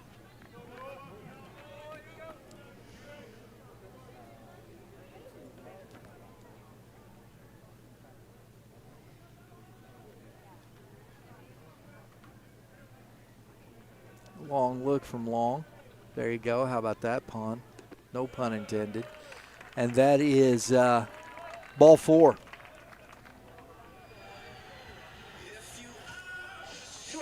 It's been kind of a theme here in this ball game. Both pitchers on both sides getting 2 outs and actually doing it pretty quick, but then can't get out of the inning and end up finally getting out, but not before they're putting runners on, giving teams opportunities to score. And here you have at the top of the order, Flynn, who bangs one into deep left field. Back is Price, makes the catch at the track. So the 2 runners stranded. We head to the top of the 4th inning, 5-2 Indians. After 3. You may have health insurance, but when a major accident, heart attack, or cancer diagnosis hits, the medical bills are only half the battle. Who's paying for your mortgage, your groceries, or the travel costs for treatment while you can't work? That's where Empower Financial Group comes in. We provide supplemental benefit plans that pay cash directly to you, not the hospital. Whether it's an accident or a serious illness, you need the financial flexibility to focus on recovery and not your bank account.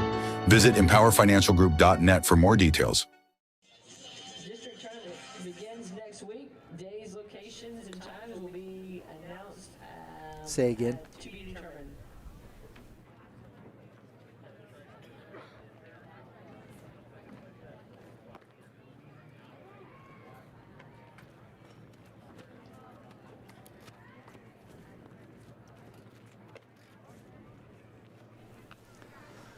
Get a look around the league and want to take a chance. Youth Baseball Midwest Game of the Week presented by Empower Financial. Benton and Lawson 0-0. North Point up 2-1 on Orchard Farm. Fort Zumwalt East 9-1 up on Howell North. DeSmet 7-2 up on the Seckman Jaguars. And Lafayette 5-3 up on the Howell Vikings. And as G.T. Taylor steps into the box, he takes strike 1. Parsons back out. He's quickly up 0-2. Farmington 11-1 over St. Pius X up around the Festus area. Battle 13-0 over Camdenton. It's a ball. 1 ball, 2 strikes. Pembroke Hill 8-0 right now over Van Horn. Nixa down to Forsyth. The Forsyth Panthers, Class 4 school, 3-1 up on Nixa. And Taylor chases away, and he's down on strikes for out number 1. Number 19, Tyler Picker. 5th strikeout for Parsons. The shortstop Picker to the plate now. He is 0 for 1, struck out his first at bat. And that's fouled into the net as Webb City is taking on the Joplin Eagles, and they're up 1-0. Webb City's the number 1 team in our poll for Class 5 right now. And that's 1 ball, 1 strike. Kickapoo, well, they're playing Central, 23-1. That misses in. Summit Christian 9-2 up over St. Michael the Archangel. That's over in the Kansas City area. Glendale 11-3 over Lebanon right now. And that's 1 ball, 2 strikes.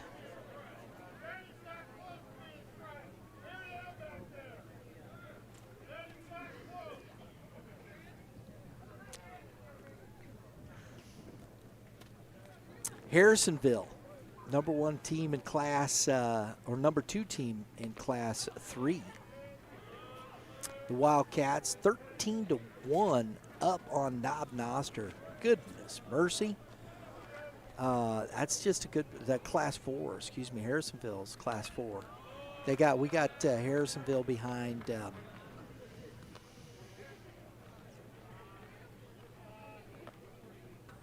Logan Rogersville. I don't know. I'm going to check that. I got to check that now. Second guessing myself, folks. Can't do that. 3 balls, 2 strikes. Parsons goes upstairs, and Picker swings through it, chasing the beach ball, and can't catch up. Second strikeout of the inning. Everyone, Mason Saban. The catcher, Mason Saban, to the plate now.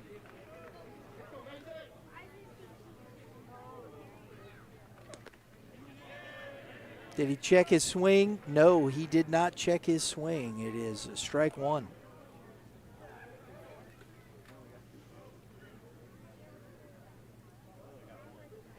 And that's correct. The Harrisonville Wildcats, Class 4, number 2 team. And that is to the center fielder. Catch made by Carter. A 1-2-3 for Parsons. We head to the bottom of the 4th. 5-2 Indians.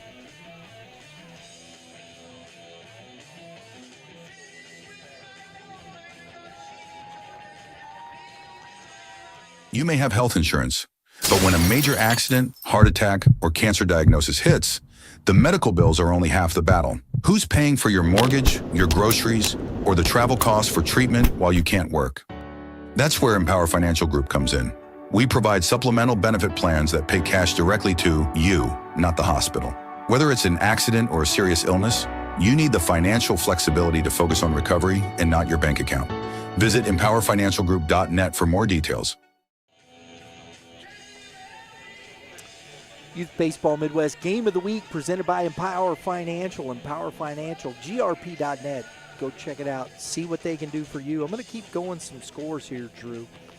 We were talking about Harrisonville. They are Class 4. I mean, it's 15-1 now over Knob Noster. And Knob Noster, we just put them in our top 20. And it's a good baseball team, folks. Good baseball team. Our score here, you know what it is. Marquette, 6-3 over Hillsboro right now. Liberty, the Blue Jays. 2-0 up on the Liberty North Eagles. Got to keep an eye on that one. That's number 1 and number 2 in the Youth Baseball Midwest Class 6 poll right now, folks. And the Blue Jays are up 2-0. Boonville and Fulton are at 0-0. Highland and Hannibal, 3-2 Hannibal up. Moberly and Marshall at 0s. Rockbridge is tied with Hickman at 2. Capital City and Smith Cotton at 0s. And that's a look around the state with some scores for you here on this Tuesday as we are heading toward district play here in the state of Missouri. F-Tink Dawson, another one in the corner on his way to second. This guy is just a extra base machine. Good golly.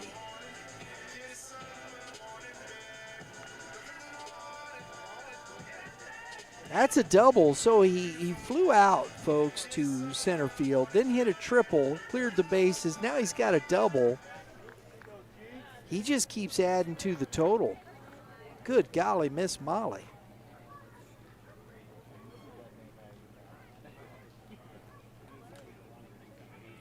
I mean, you look at that. That's his.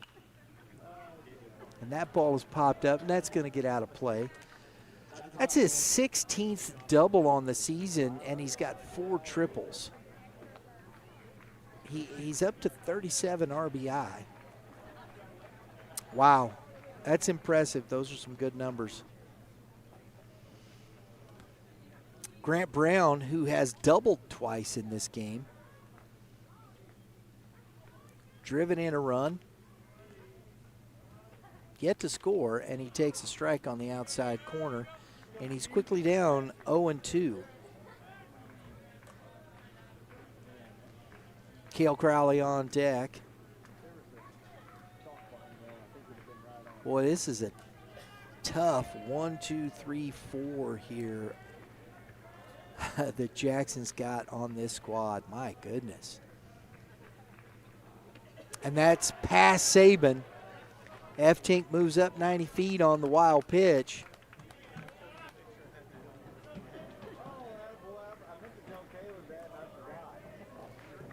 1 ball, 2 strikes.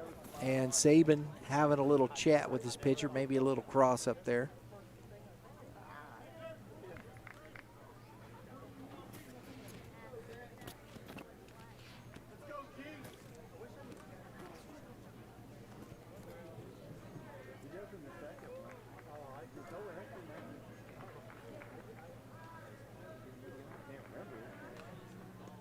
And that misses low. 2 balls, 2 strikes.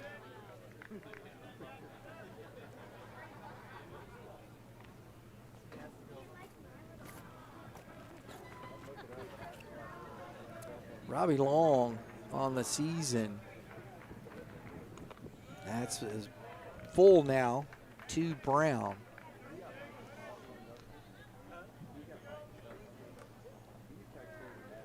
Robbie DeLong, excuse me. 4 Ks, 2 walks. He's got a .82 whip and a .154 opponent batting average. And that is, a diving. Oh, no, he didn't. I thought he came up with it. Picker dove and the ball was by him. Brown, another hit and another run batted in. He's 3 for 3, 2 doubles. My goodness, these 2 young men between Eftink and Brown, good golly, mashing the baseball. 6-2 Indians. Crowley to the plate. He has walked and flown out to the center fielder, and he fouls that one straight back.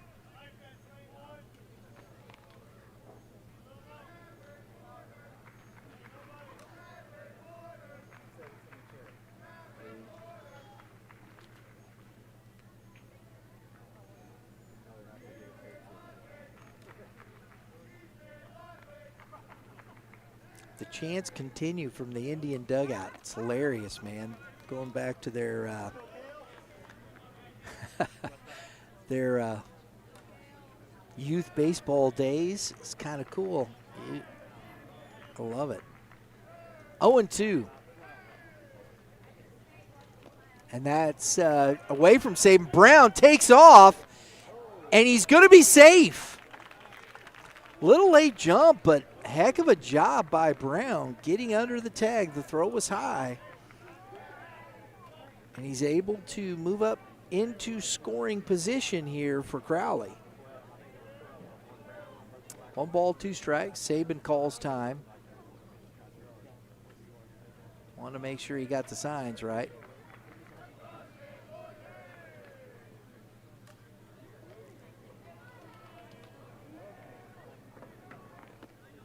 That misses away. 2 balls, 2 strikes.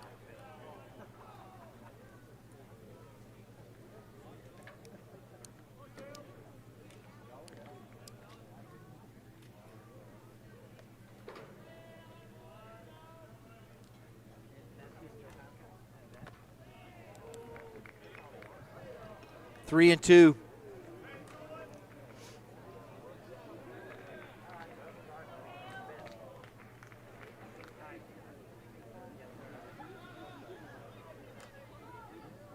DeLong. That's a long look in.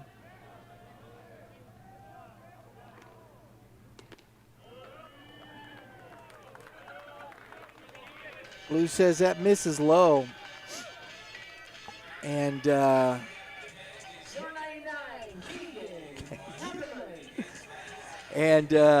Coach Brown is Blue. Looks like gave him a little bit of a warning. That was a close pitch, folks. That was a close pitch.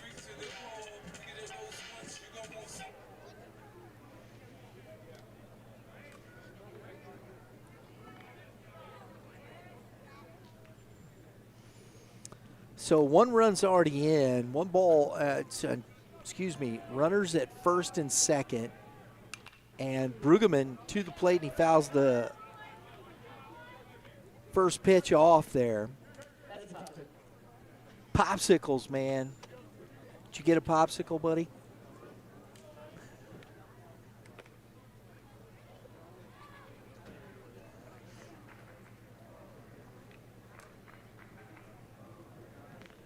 Oh, I love that. Upstairs, 0-2. Couldn't catch up with the fastball. Out in kind of right center there, as the elevation there. You got the folks out there in the back of the pickups. Watching the ball game, having some fun. And that is into left field and down in front of Price. Everybody had to wait to see if that was going to get caught, and everybody moves up 90 feet. So Brueggemann with his first hit of the day moves everybody up, and now the bases are loaded for Matt Carter. Carter, the center fielder, reached on the air in the second inning, scored a run, struck out in the third, and now he's here in the fourth. And Coach Brown is taking a walk to the mound.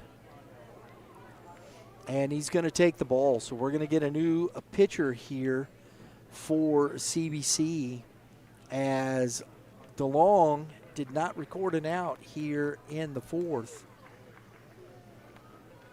And we've got number 14 taking the mound. So we'll get some numbers, and we'll be right back.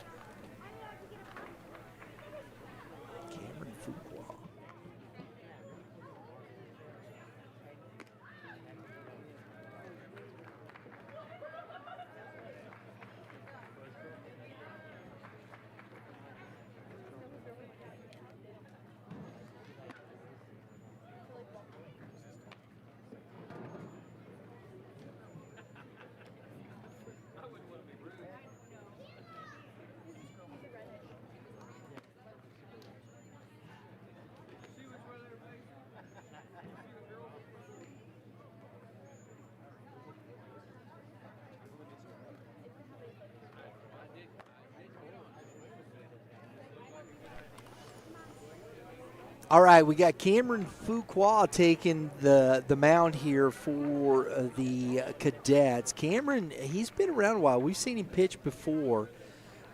He's had his ups and downs, but here on the season, Fuqua is 3-3, 28 2/3 innings, a 2.44 ERA.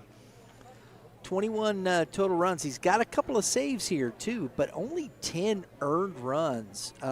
So you can see where Coach Brown had said the issues defensively for the Cadets have been where they probably why they haven't gotten to a better record. We'll put it that way.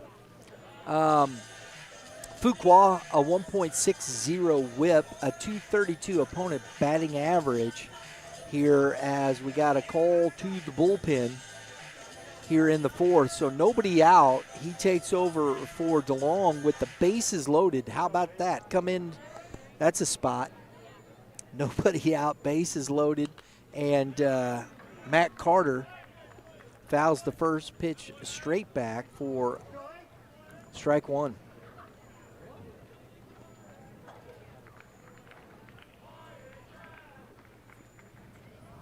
Nolan Roach on deck. And that is drilled into deep right field, and one hops the wall. Gage to it, and that is a 2 RBI double for Matt Carter, and the hit parade keeps coming for the Indians. That ball was hammered.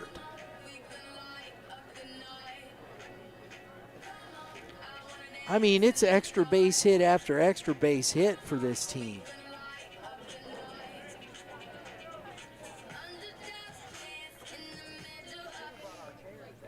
Second and third with Carter and Brueggemann at second and third. Infield is in, nobody out. It's 8-2 Indians. And that's a strike from Fuqua. Nolan Roach, the DH, hit by a pitch, scored in the second. He grounded out to the shortstop. Fastball's outside. 1 ball, 1 strike to Roach.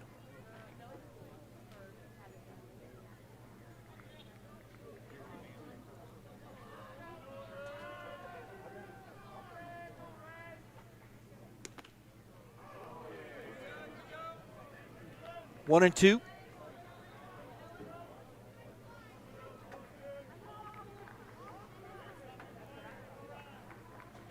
Five in the second, 3 here in the fourth for the Indians. And the fastball upstairs. Roach is able to lay off. Doesn't take the beach ball.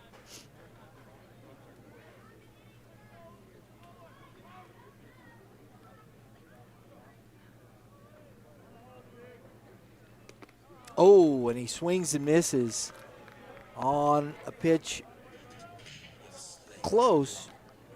That's what you got to do sometimes. And the strikeout. So 2 outs now, 2 on. Infield with just, oh, excuse me, it's 1 out. I'm sorry, just 1 out. That's right. Duh, French, let's go. Brody Meyer to the plate.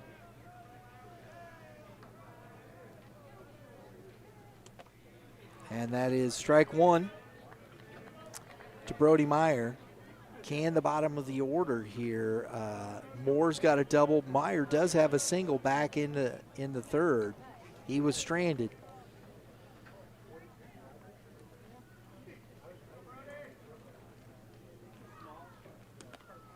Big swing and a miss.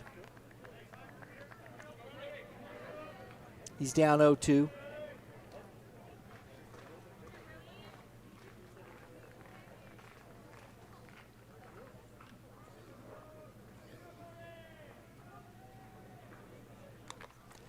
Foul tips it. Saban hangs on to it as that beach ball was upstairs.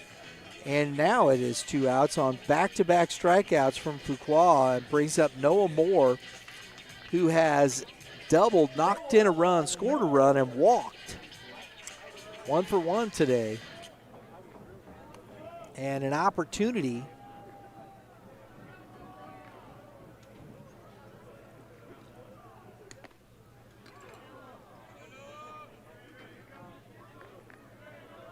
as he takes strike 1. So Fuqua settling in here after the double he gives up to Carter. That misses low. 1 ball, 1 strike now. Flynn on deck, the only hitter for the Indians that hasn't been at the plate in the 4th inning. Still 2 on, 2nd and 3rd. That's a good fastball. Kind of looked like it was tailing in on the right-hander. Wow, that's a good pitch.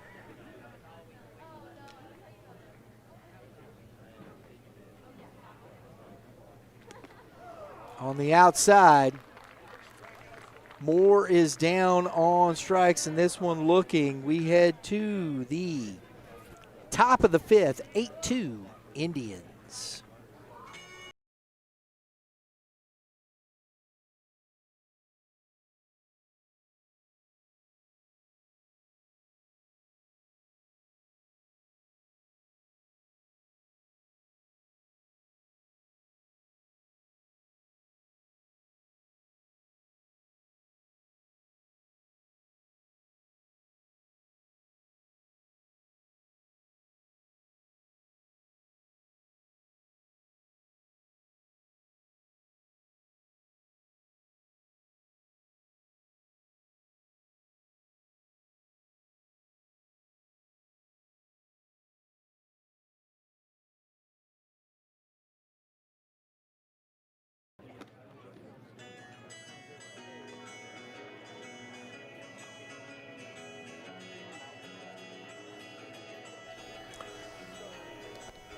All right, folks, one of our fantastic partners here, Kilo Gear.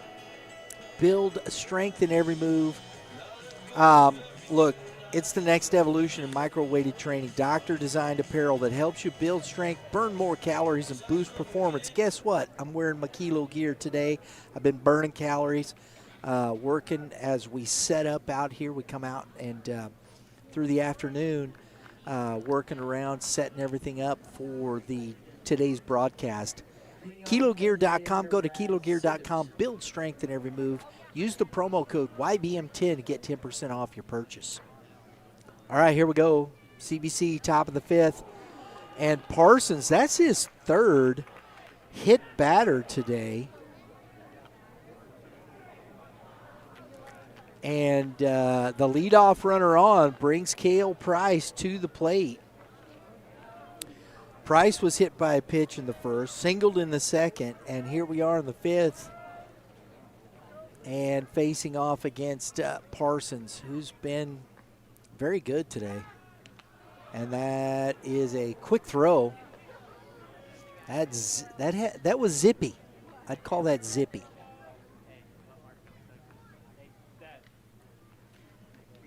Ooh, to the backstop. Bad read by the runner at first in Southers.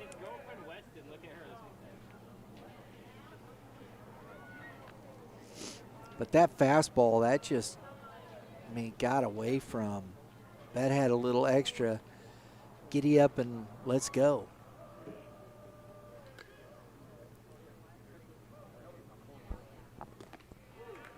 That's a strike, drops in the curveball. 1 ball, 1 strike.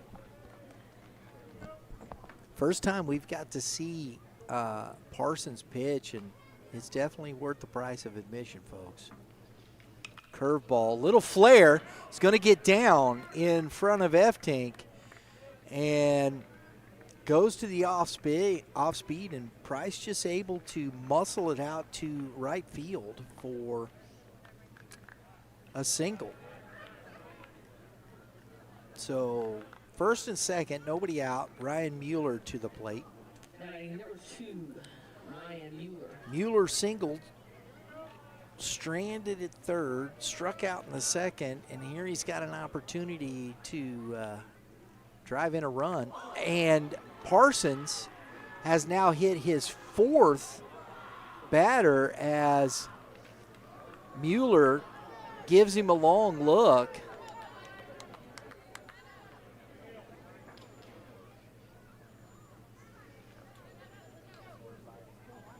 Hey, listen, that fastball like that hurts, folks. I'm here to tell you, that hurts.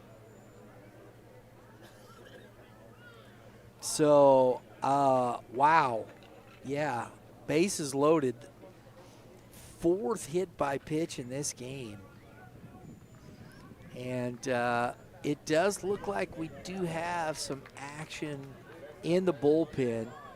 Coach Roach taking a look down there and seeing where we're at as Parsons continues here. And I think we're going to get a pitching change here.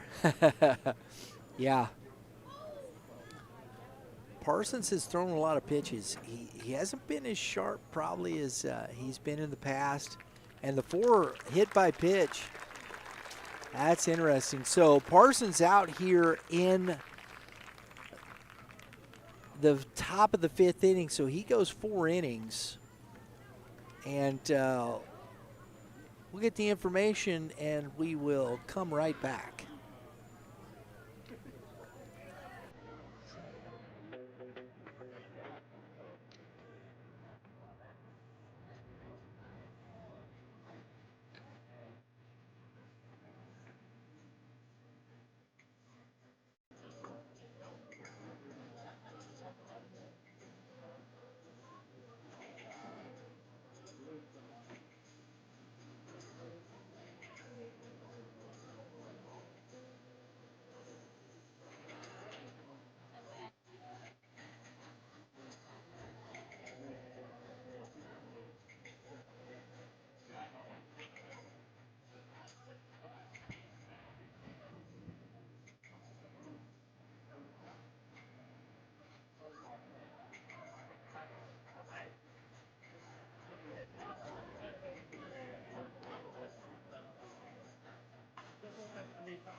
pitching for the Indians, number 7, Caleb Schlick.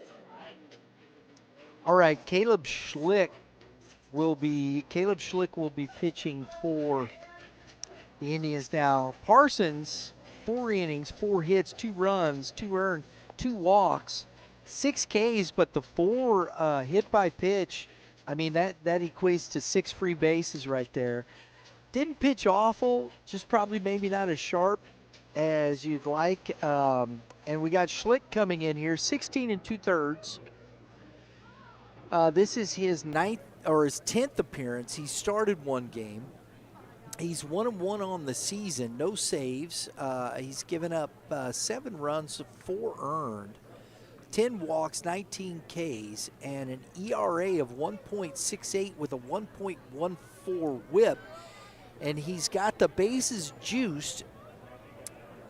The Cadets are on full parade here.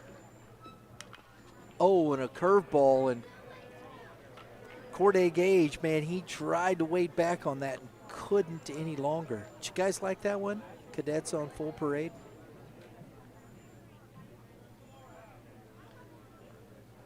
No, I guess not. They're probably still thinking about what's better.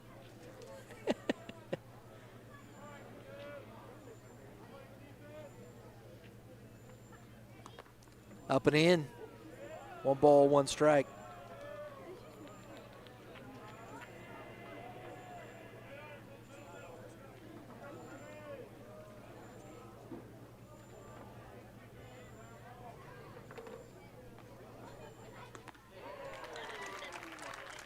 One ball, 2 strikes.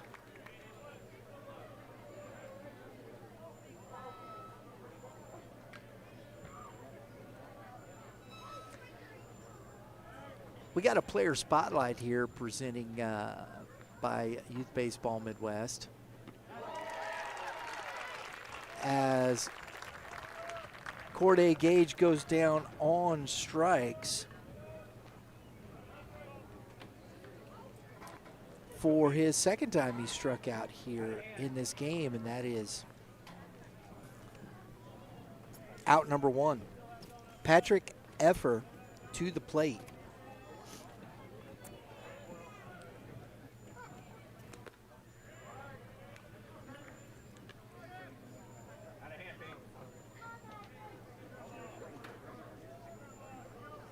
One ball, no strikes to Effer.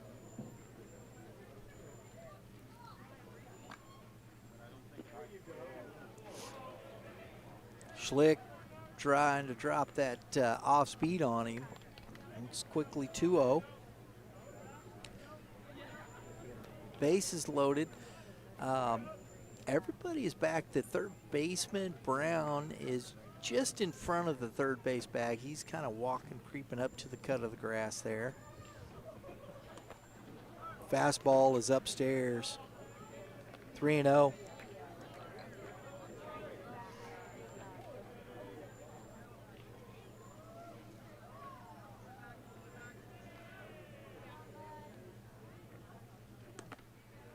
That's a strike. Effort throws the bat back, but Blue says that's the old proverbial 3-1 or 3-0 strike.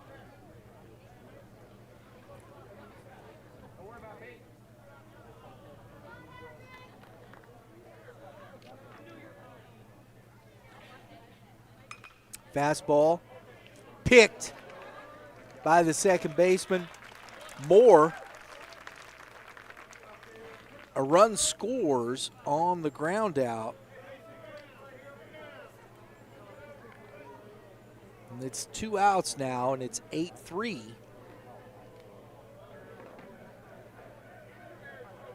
(4-3) if you're scoring at home, folks.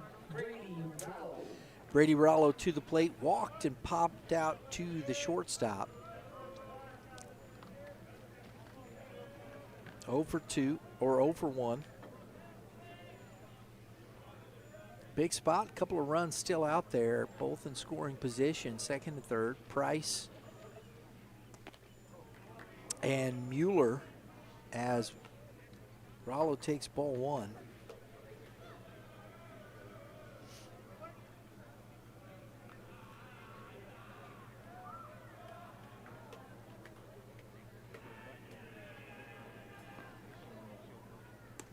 Fastball's upstairs. 2-0.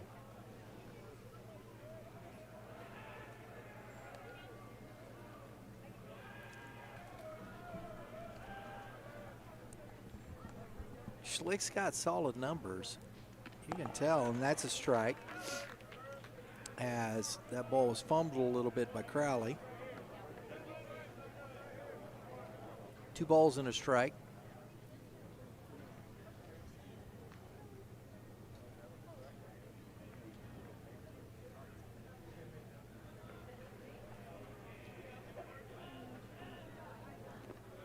Doesn't offer.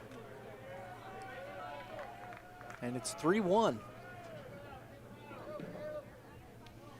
G.T. Taylor is on deck.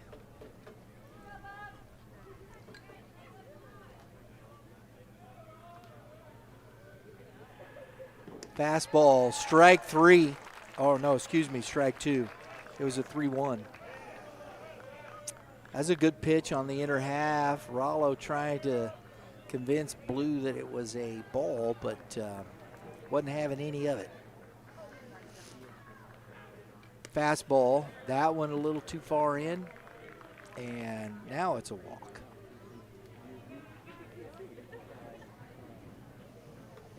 So the bases are juiced up again. Cadets on parade. You guys like that one? Oh, I like that, Lauren. That's a good one. Cadets are in formation. Yeah. But you have cadets on parade, too. But you like the formation better. Okay. They're ready to score. And that is strike 1 to G.T. Taylor. The center fielder is 0 for 2. Popped out to the shortstop, struck out in the 4th, and fouls this one back, and he's quickly down 0-2.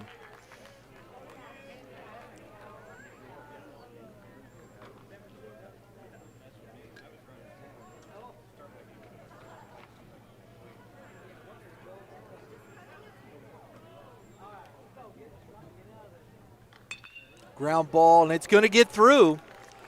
And coach is sending Mueller, and the throw is offline. And Mueller slides in safe, and that is 2 more runs here in the 5th inning. It is now 8-5 as an RBI single for G.T. Taylor as he takes second on the throw. And Rollo ends up at third.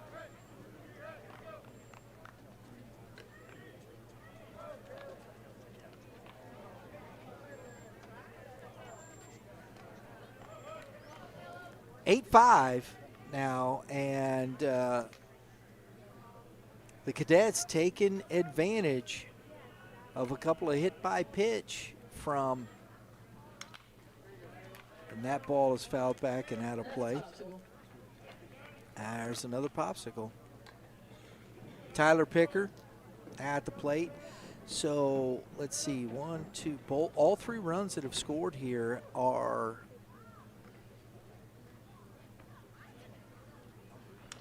and that ball is grounded to Moore, who picks it, throws it, ends the inning.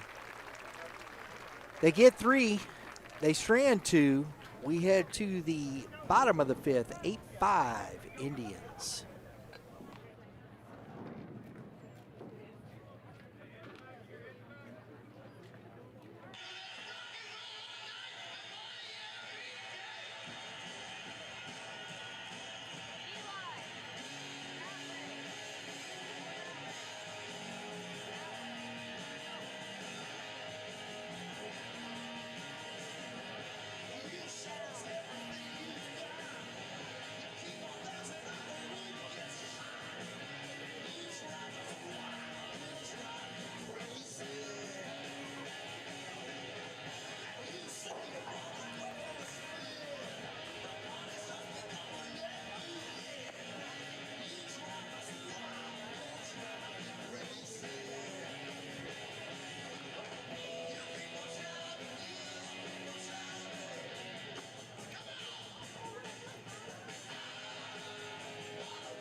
All right, folks. Our good folks over at Kilo Gear. I'm wearing my Kilo Gear right now, and it's wonderful stuff. I really like it. It is the thought process of what if you were training while you worked, even when you weren't thinking about it. Kilo Gear's micro-weighted apparel adds resistance to your everyday movement, helping you train smarter and perform better without extra effort.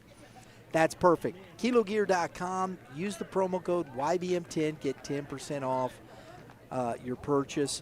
Hey, look, if you can't get to the gym, you know you're feeling overweight, it's just everyday movement. I'm wearing this shirt. It's got weights on the sleeves. I love it. It helps me. It's burning extra calories as I'm working. I love it. So, hey, go check it out. All right. Bottom of the fifth, Adler Flynn leading off here for the Indians as the Cadets get back into this, swinging the bats a little bit. And he takes strike one there, and it's 1 ball, 1 strike.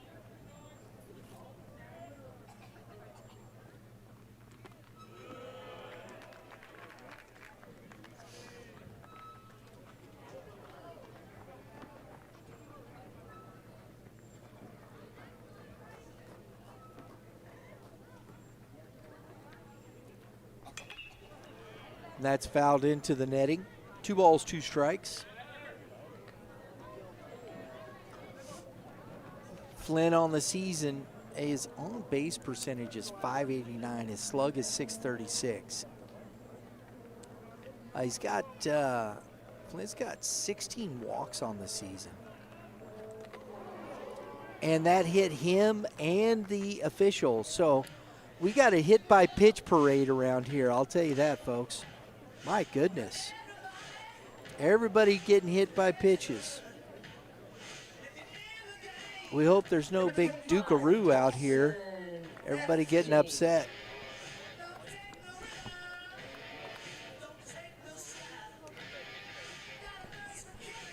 There's a lot of hostility out here on the ball diamond today, folks.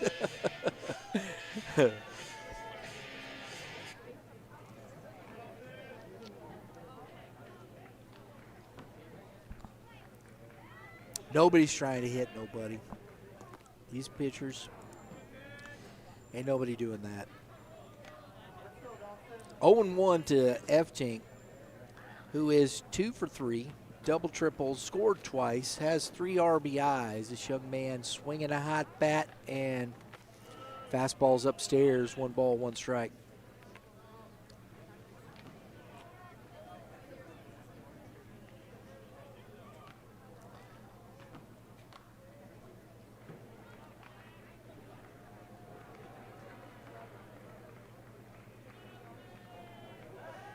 And that pops out the glove as the runner is back in safely.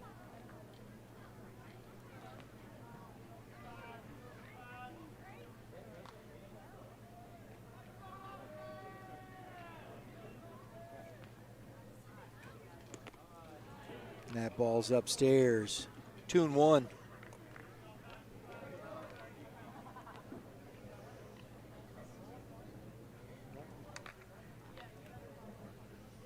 A lot of runs scored here today. It's kind of, I didn't know what to expect from these two teams. I knew they can score runs, but pitching wise, especially with Parsons on the mound, 2-2. But hey, that's what you do. You know, you never know sometimes what you get at the ballpark, folks. It's been a fun game to watch. Fastball misses away, 3-2.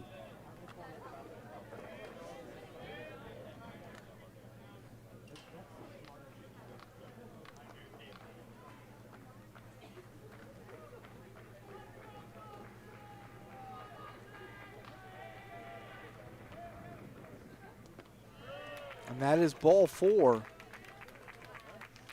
And you got to be careful on deck there with these bats coming flying back at people, I'll tell you. Number 6, Grant Brown. So a hit by pitch and a walk brings up Grant Brown, who is 3 for 3 and the subject of our Players Spotlight here for the Jackson Indians, presented by Youth Baseball Midwest. Mr. Brown hitting .371 on the season, .494 on base percentage, and a .557 slug. And folks, he is showing up big today. Oh, and that hit him. So I think Fuqua is trying to make up for all the hit by pitches.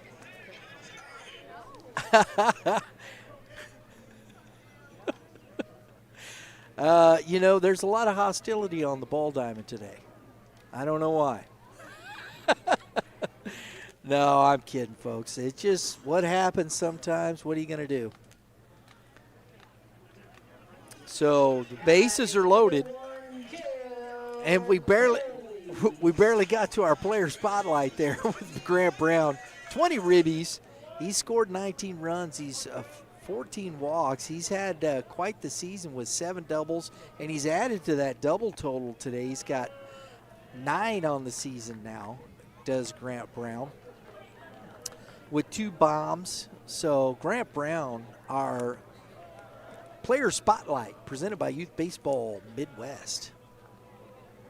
Ball 1.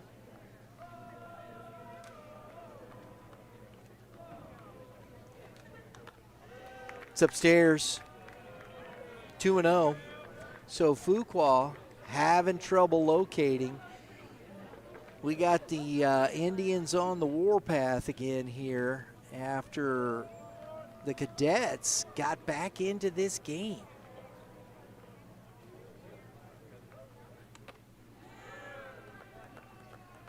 And it's 3-0.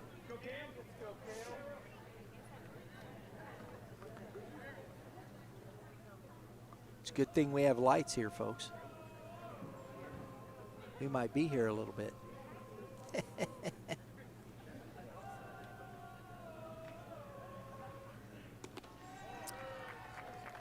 Ball 4. That is an RBI walk for Cale Crowley,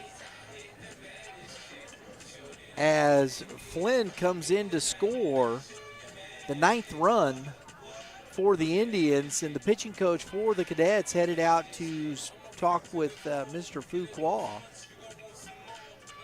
Keegan Brueggemann coming to the plate, 1 for 3. Single, was stranded at third base. He did keep everything moving in the 4th inning. Just some encouragement, looks like, coach trying to help his young pitcher.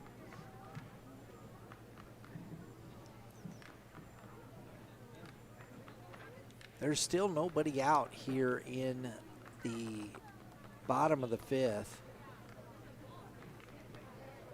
Be interesting to see what happens when Schlick comes back out. I'm trying to see if they have anybody else warming up. It looks like there is some activity in the bullpen there for the Indians. Coach Roach giving some instruction to his big hitter, Dawson F-Tank, down there at third base. And we're back to it. A long look after that from Fuqua. And spikes fastball in the dirt. Nice pick by Saban. Keep a run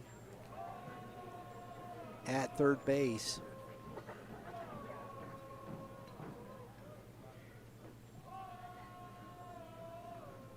Curveball, and that's away from Saban. F-Tink on his way.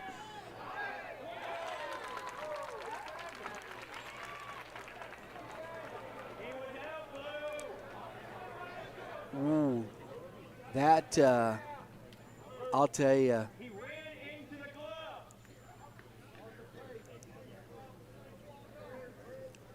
And we're going to let them argue that out. That's a tough call. Everybody's up. And they're saying that F-Tink scored. Blue called him safe, and Coach Brown come out and had the chat. On the wild pitch, it's 2-0. You know, our angle, I can't tell you definitively, but it looked like that Fuqua got the glove down in time before F-Tink got to the plate. But Blue saw it otherwise, and that's what matters. It's 10-5.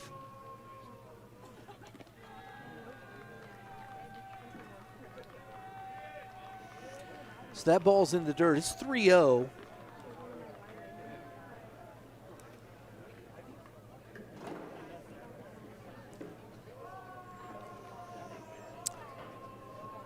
Runners at second and third. 3-0 count for Fuqua.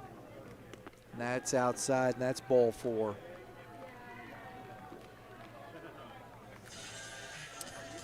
So the bases are loaded again. The Indians back on the warpath, and you got Matt Carter, who unloaded on with a double in the 4th. He's back here in the 5th and looking to do the same with the bases loaded. He is 1 for 2. He's reached twice. He got on the air in the 2nd, struck out. Got a couple of ribbies and a run scored here.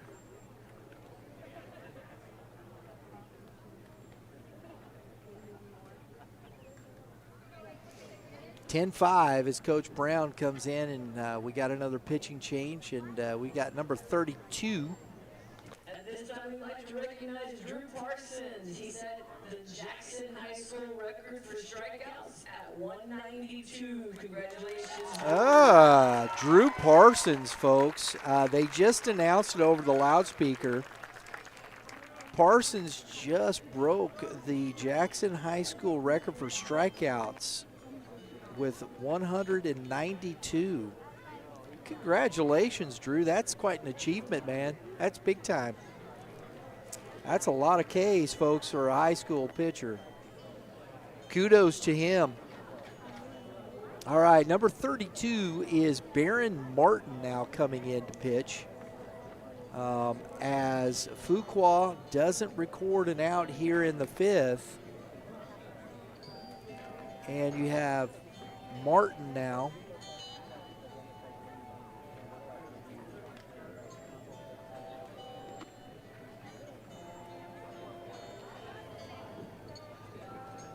We'll get some numbers here for you real quick on this gentleman. Martin, this is his 6th appearance.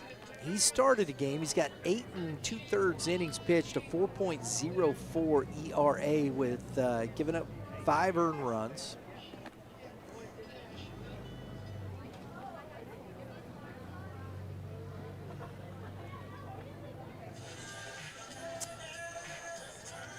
Eight Ks, 10 walks, a 2.08 whip with a 235 opponent batting average. And he's going to be facing Matt Carter here. Big spot here for the Cadets as they scored 3 in the 5th. And the Indians have already put 2 across the plate here in the bottom of the 5th. 1 ball, no strikes to Carter. This Indians offense just keeps putting pressure on you. And that's a fastball that misses low. 2-0.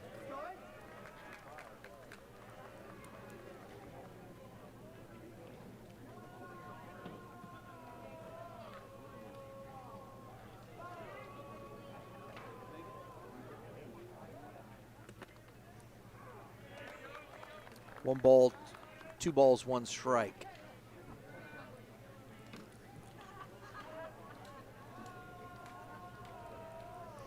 The old tomahawk chant coming from the Indians dugout. Gotta love that.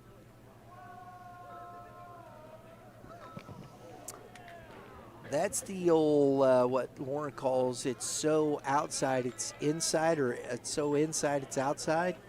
Is that what it is, Lauren? Yeah, something like that. the inside-outside pitch. Yeah, that's the inside-outside pitch right there. 3 balls and a strike. And Carter calls time, and we're checking the count. 3 balls and a strike. Yep, the scoreboard. And so that's what Carter was looking at. And he's like, wait a minute, I thought it was 3-1. And he was correct.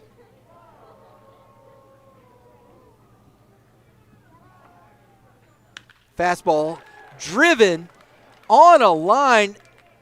Brown tags and scores. That ball was just smoked. How quickly that got out. And look how deep Price is playing. And I mean, that was on a line to him, folks. My goodness. So out number 1. Can you call that a sack line drive? I think that's a sack line drive. Goodness. Brown scores again. Nolan Roach to the plate, the DH, with first and second. It's 1 out, it's 11-5 now. They get the 3 runs back so far here in the 5th. Ground ball to the third baseman. He steps on third and throws across, and it looks like Roach had fell down. And that ends the inning on the double play.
Folks, you've probably noticed that the scoreboard during innings is being kept company by our good friends over at Game 7 Baseball.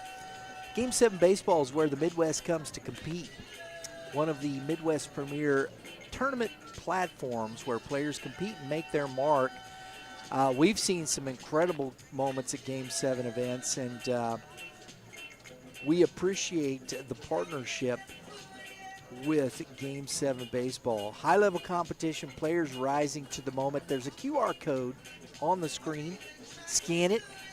Look for a tournament that fits you. We got an opening. We want to get one more team at 14U on May 30th and 31st.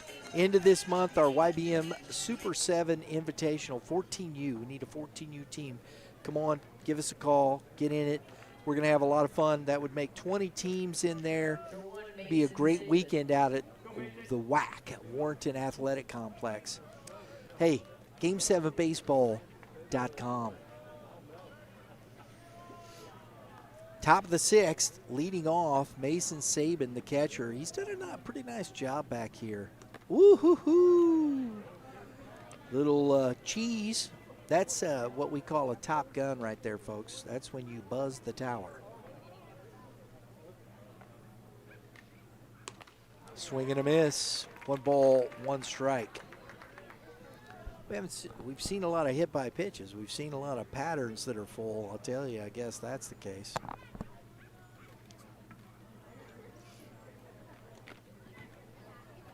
That's away from the catcher. 2-1.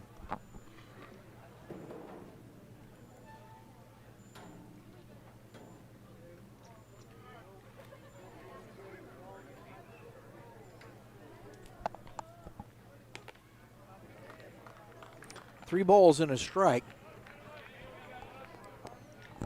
As Schlick is coming out here, getting 3 more runs Definitely don't want to walk the leadoff hitter here. And gets the strike, 3-2.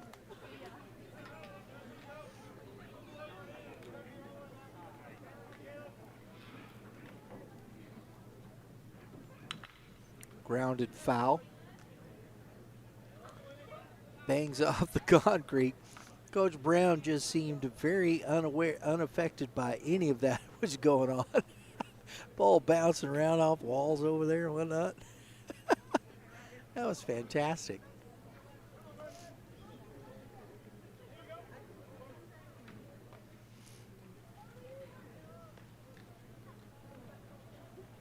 And that is a good at bat for Saban. Leadoff walk. Brad Southers to the plate, the DH. Number 15, Brad Suthers. He has been hit by a pitch twice. He was stranded at third in the second and scored in the fifth. So he's got some sore bones there, I'd imagine. Got a courtesy runner. Number 11 comes in. That is Chris Teschner for the catcher. No, I'm sorry. That's number 17. My fault. Read that incorrectly. Number 17 is Dane Ellis, courtesy runner for the catcher.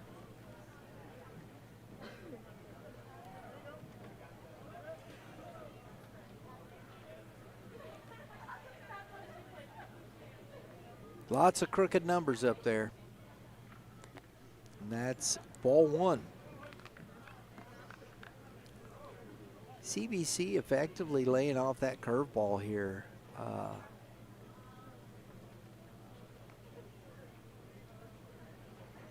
And Schlick hasn't been able to throw for a strike that much. Fastball, strike one. 1 ball, 1 strike.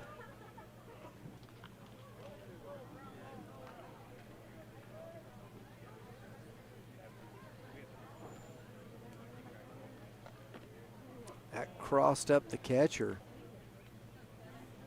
And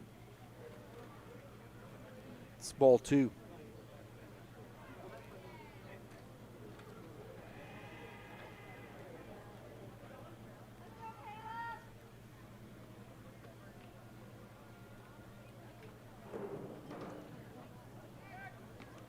Throw over. Ellis back in safely.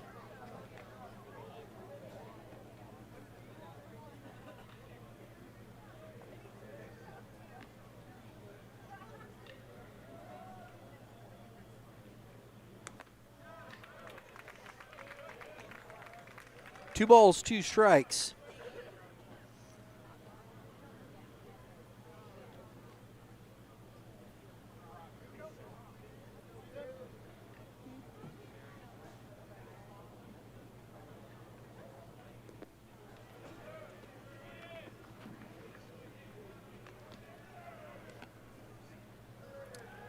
Wild pitch, ball 3. Ellis to second base as it kicks off the netting.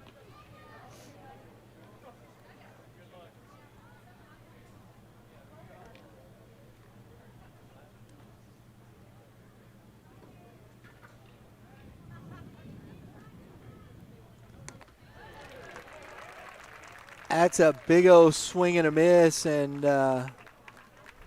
Souther down on strikes for out number 1. Batting number 25, Keo Price.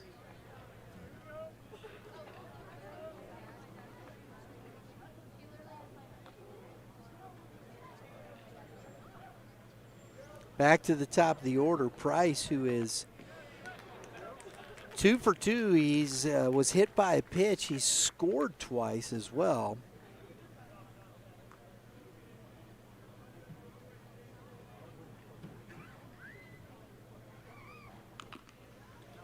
And that ball is grounded foul.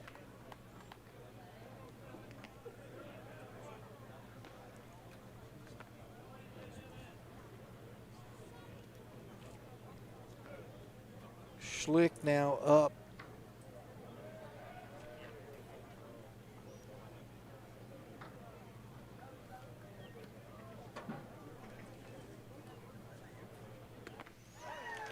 Good pitch. Ball runs away from the left-hander, and Price is down on strike. So back-to-back Ks here in the sixth after the walk. Runner is still in scoring position, and it's 2 outs for Ryan Mueller. Now batting for C.B.C, number 21, Ryan Horn. Oh, we got a pinch hitter.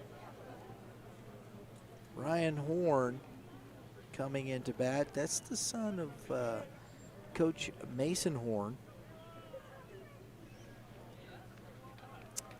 The head coach last, was it 11 years here at CBC, maybe more. I know he was the head coach when they won in 2015. He took over for Scott Brown. So I can't remember exactly how long he was there, but stepped away.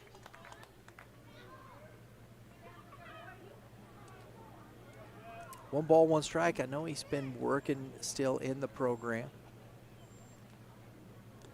That ball goes over the head. 2-1 of Horn.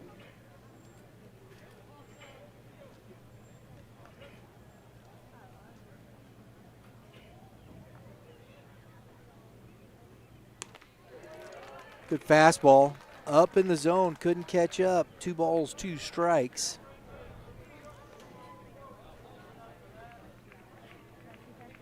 Schlick looking for the hat trick here. To use a hockey term. Oh, and he does. He gets him. So after the leadoff walk, Schlick strikes out the side. We head to the bottom of the sixth. 11-5, Indians.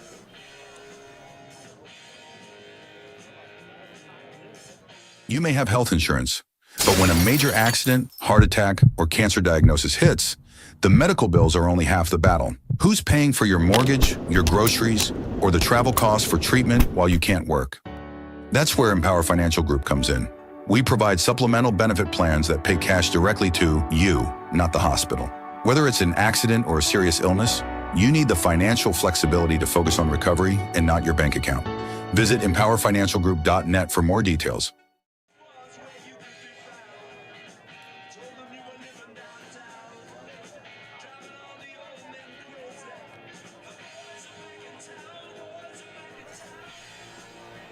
All right, folks, back on the mound is Brody Martin here for CBC. Let's take a look around and see what we got score-wise around the state. Catch up a little bit here. 7-5, North Point over Orchard Farm. Lafayette still leading Francis Howell, but it's 11-9. A lot of runs being scored today, folks. Farmington, 16-8 over St. Pius X right now. Nixa has come back and taken the lead. They got the same score as we do. It's 11-5.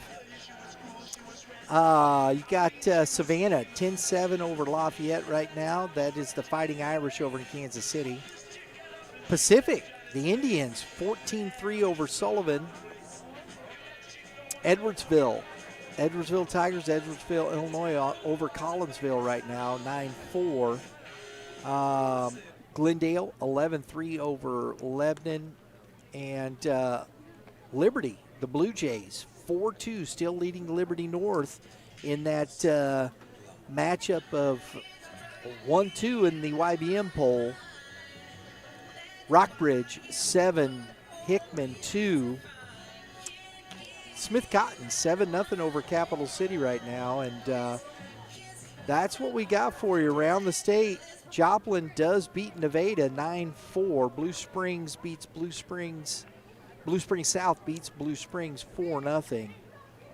And that's some games. And that ball is into center, but right at GT Taylor as Brody Meyer lines out on the first pitch. For out number 1. Always like looking at the scores, that one especially. Liberty North, Liberty, Staley, those three teams in District 8, that's going to be tough. Looking forward to seeing how that goes out. And a single through the hole past a diving picker.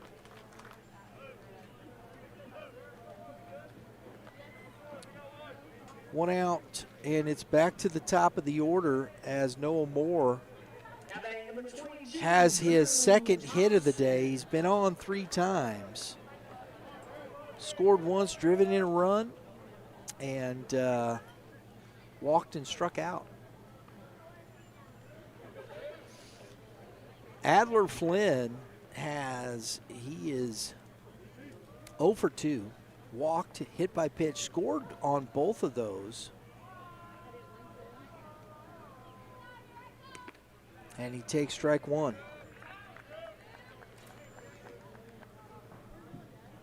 Martin, been doing a nice job since he's come in. He's got pretty good command. He's been around the strike zone. Fastball, curveball misses. 1 ball, 1 strike.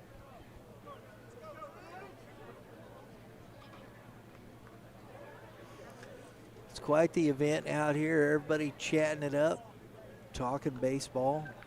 Families everywhere. Stands still pretty full. I like this venue. It's fun. Good energy. And that's fouled into the net. I don't think I would have got that one, guys. 1 ball, 2 strikes. Oh, yeah. Good job by Martin. Goes upstairs and... Oh, that was number 22. I'm sorry, that wasn't Flynn. So Flynn was being pinch hit for with, that was Drew Thompson.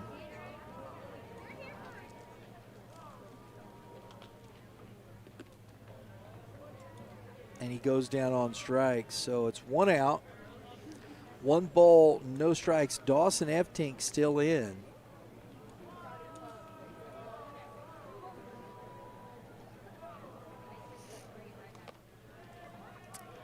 Not chasing, 2-0.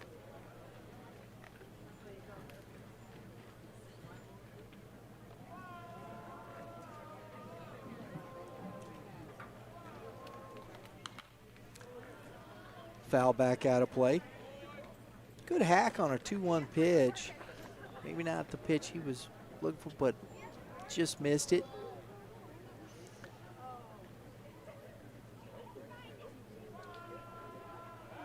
Throw over to first, and Moore's back in time. Turned into a nice soft evening here as the sun's heading to sunset. Good pitch at the knees. That's a strike.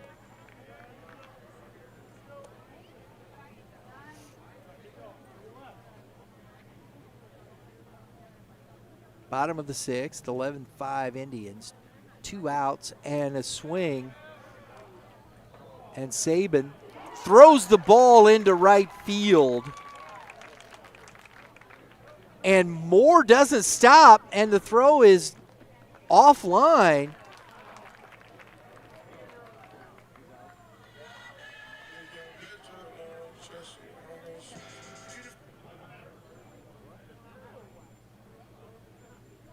There's 2 outs, though. The runner is, he has to, no, it's 2 outs, so you have to make that play. If the runner is at first with,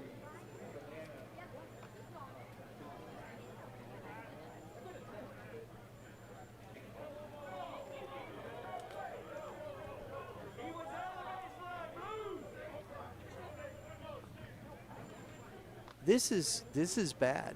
This is really bad.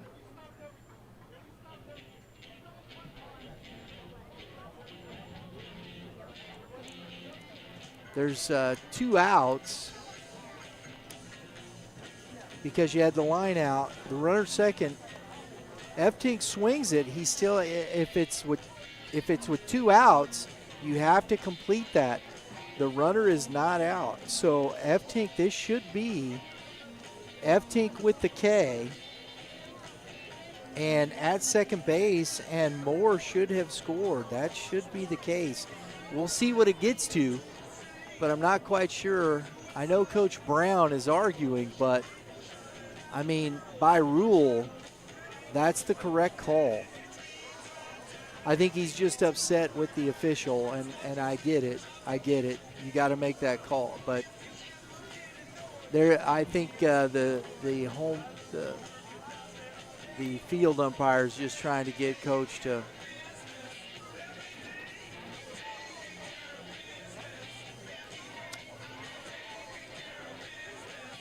I understand his fury there a little bit. But, hey, you know what?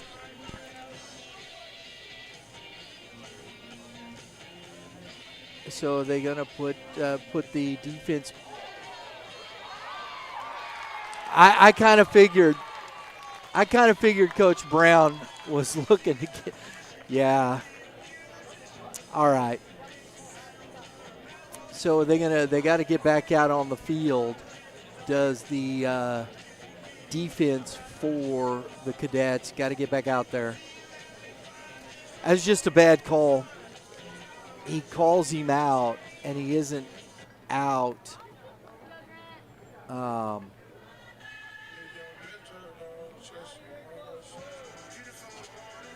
the appeal, and no more scores. Just unfortunate, folks. And Coach Brown has been ejected from the game.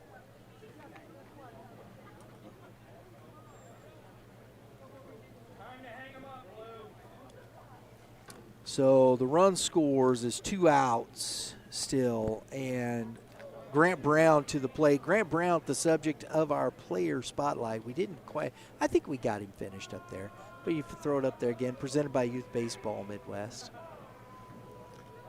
Deserves to be talked about. This young man has, he is 3 for 5, a triple, a double, 2 for 4, triple double, walk, scored twice, 3 ribbies, and that's fouled back into the netting. Drew hooked me up with the count, bro. 3 balls and 3 strikes. I'm sorry, I couldn't help that.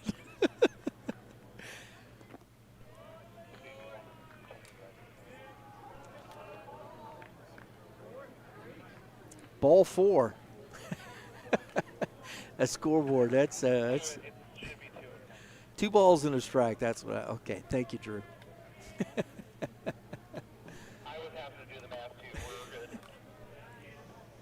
So 3 balls and a strike now to Grant Brown.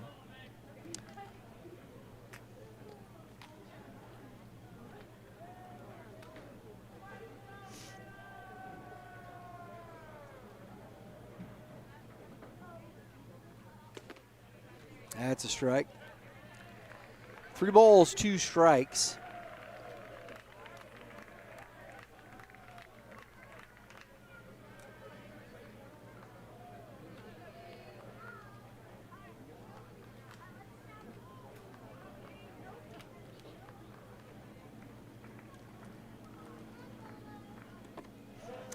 And that misses low.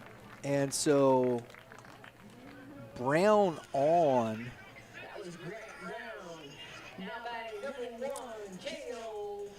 Grant Brown has been on all 5 times. This one, the walk, that's his second,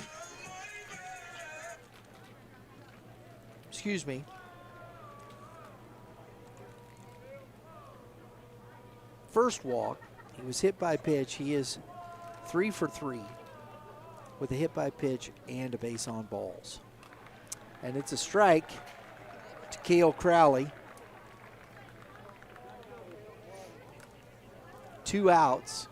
Got a little Bronx cheer from the C.B.C. fans. Love it. And that did hit him. Yep, I heard that. So Crowley hit by the pitch.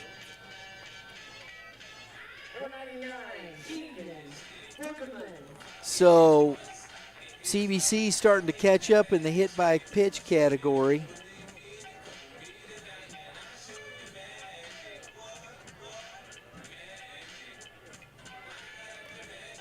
That's their 4th hit by pitch. Or hit batter, I should say. And that puts Crowley on, and the bases, again, the Indians on the warpath here, folks. 12-5 is the score.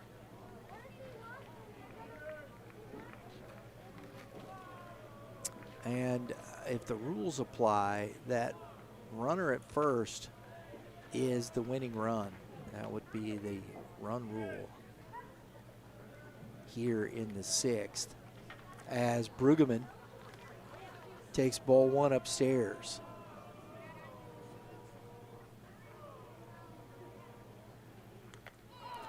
And another hit by pitch.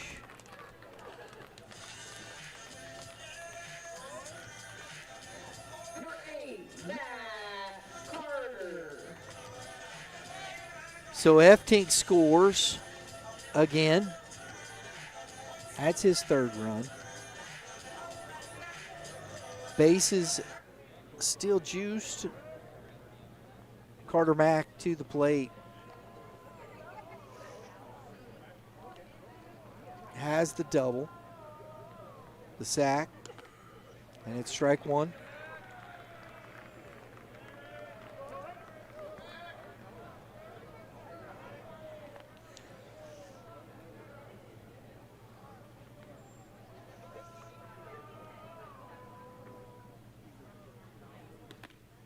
That misses in. 1 ball, 1 strike.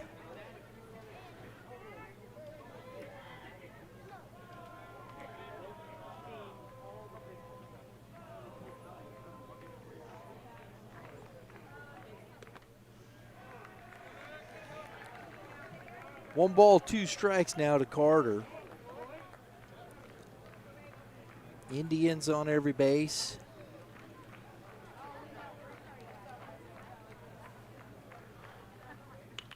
Carter, and nice job, and he's safe.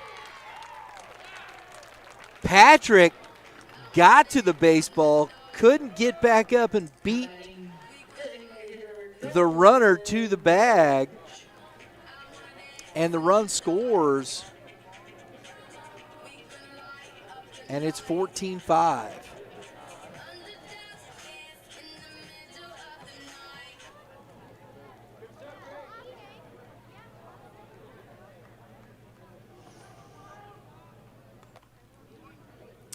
Nolan Roach to the plate. He swings through the first pitch. That is strike 1.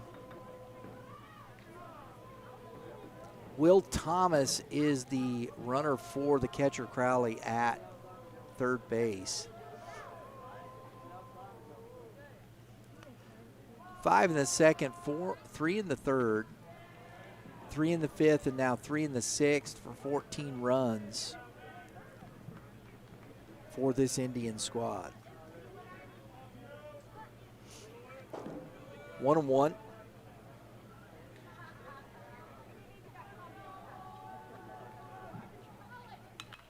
And that's foul and out of play.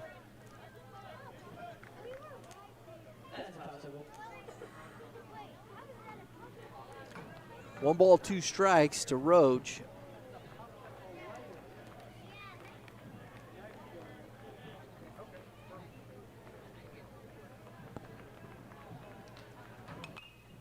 That's foul again.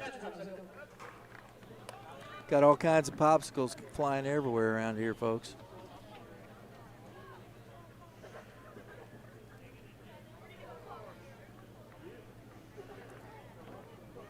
Nice and cool back here now. I'm I mean, the sun's just down behind the stands there.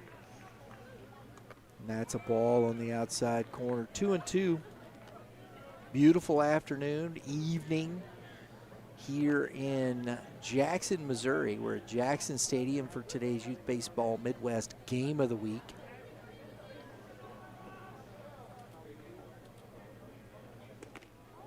That misses in. 3-2. So Martin was ahead 0-2, or excuse me, 1-2, and he's back here.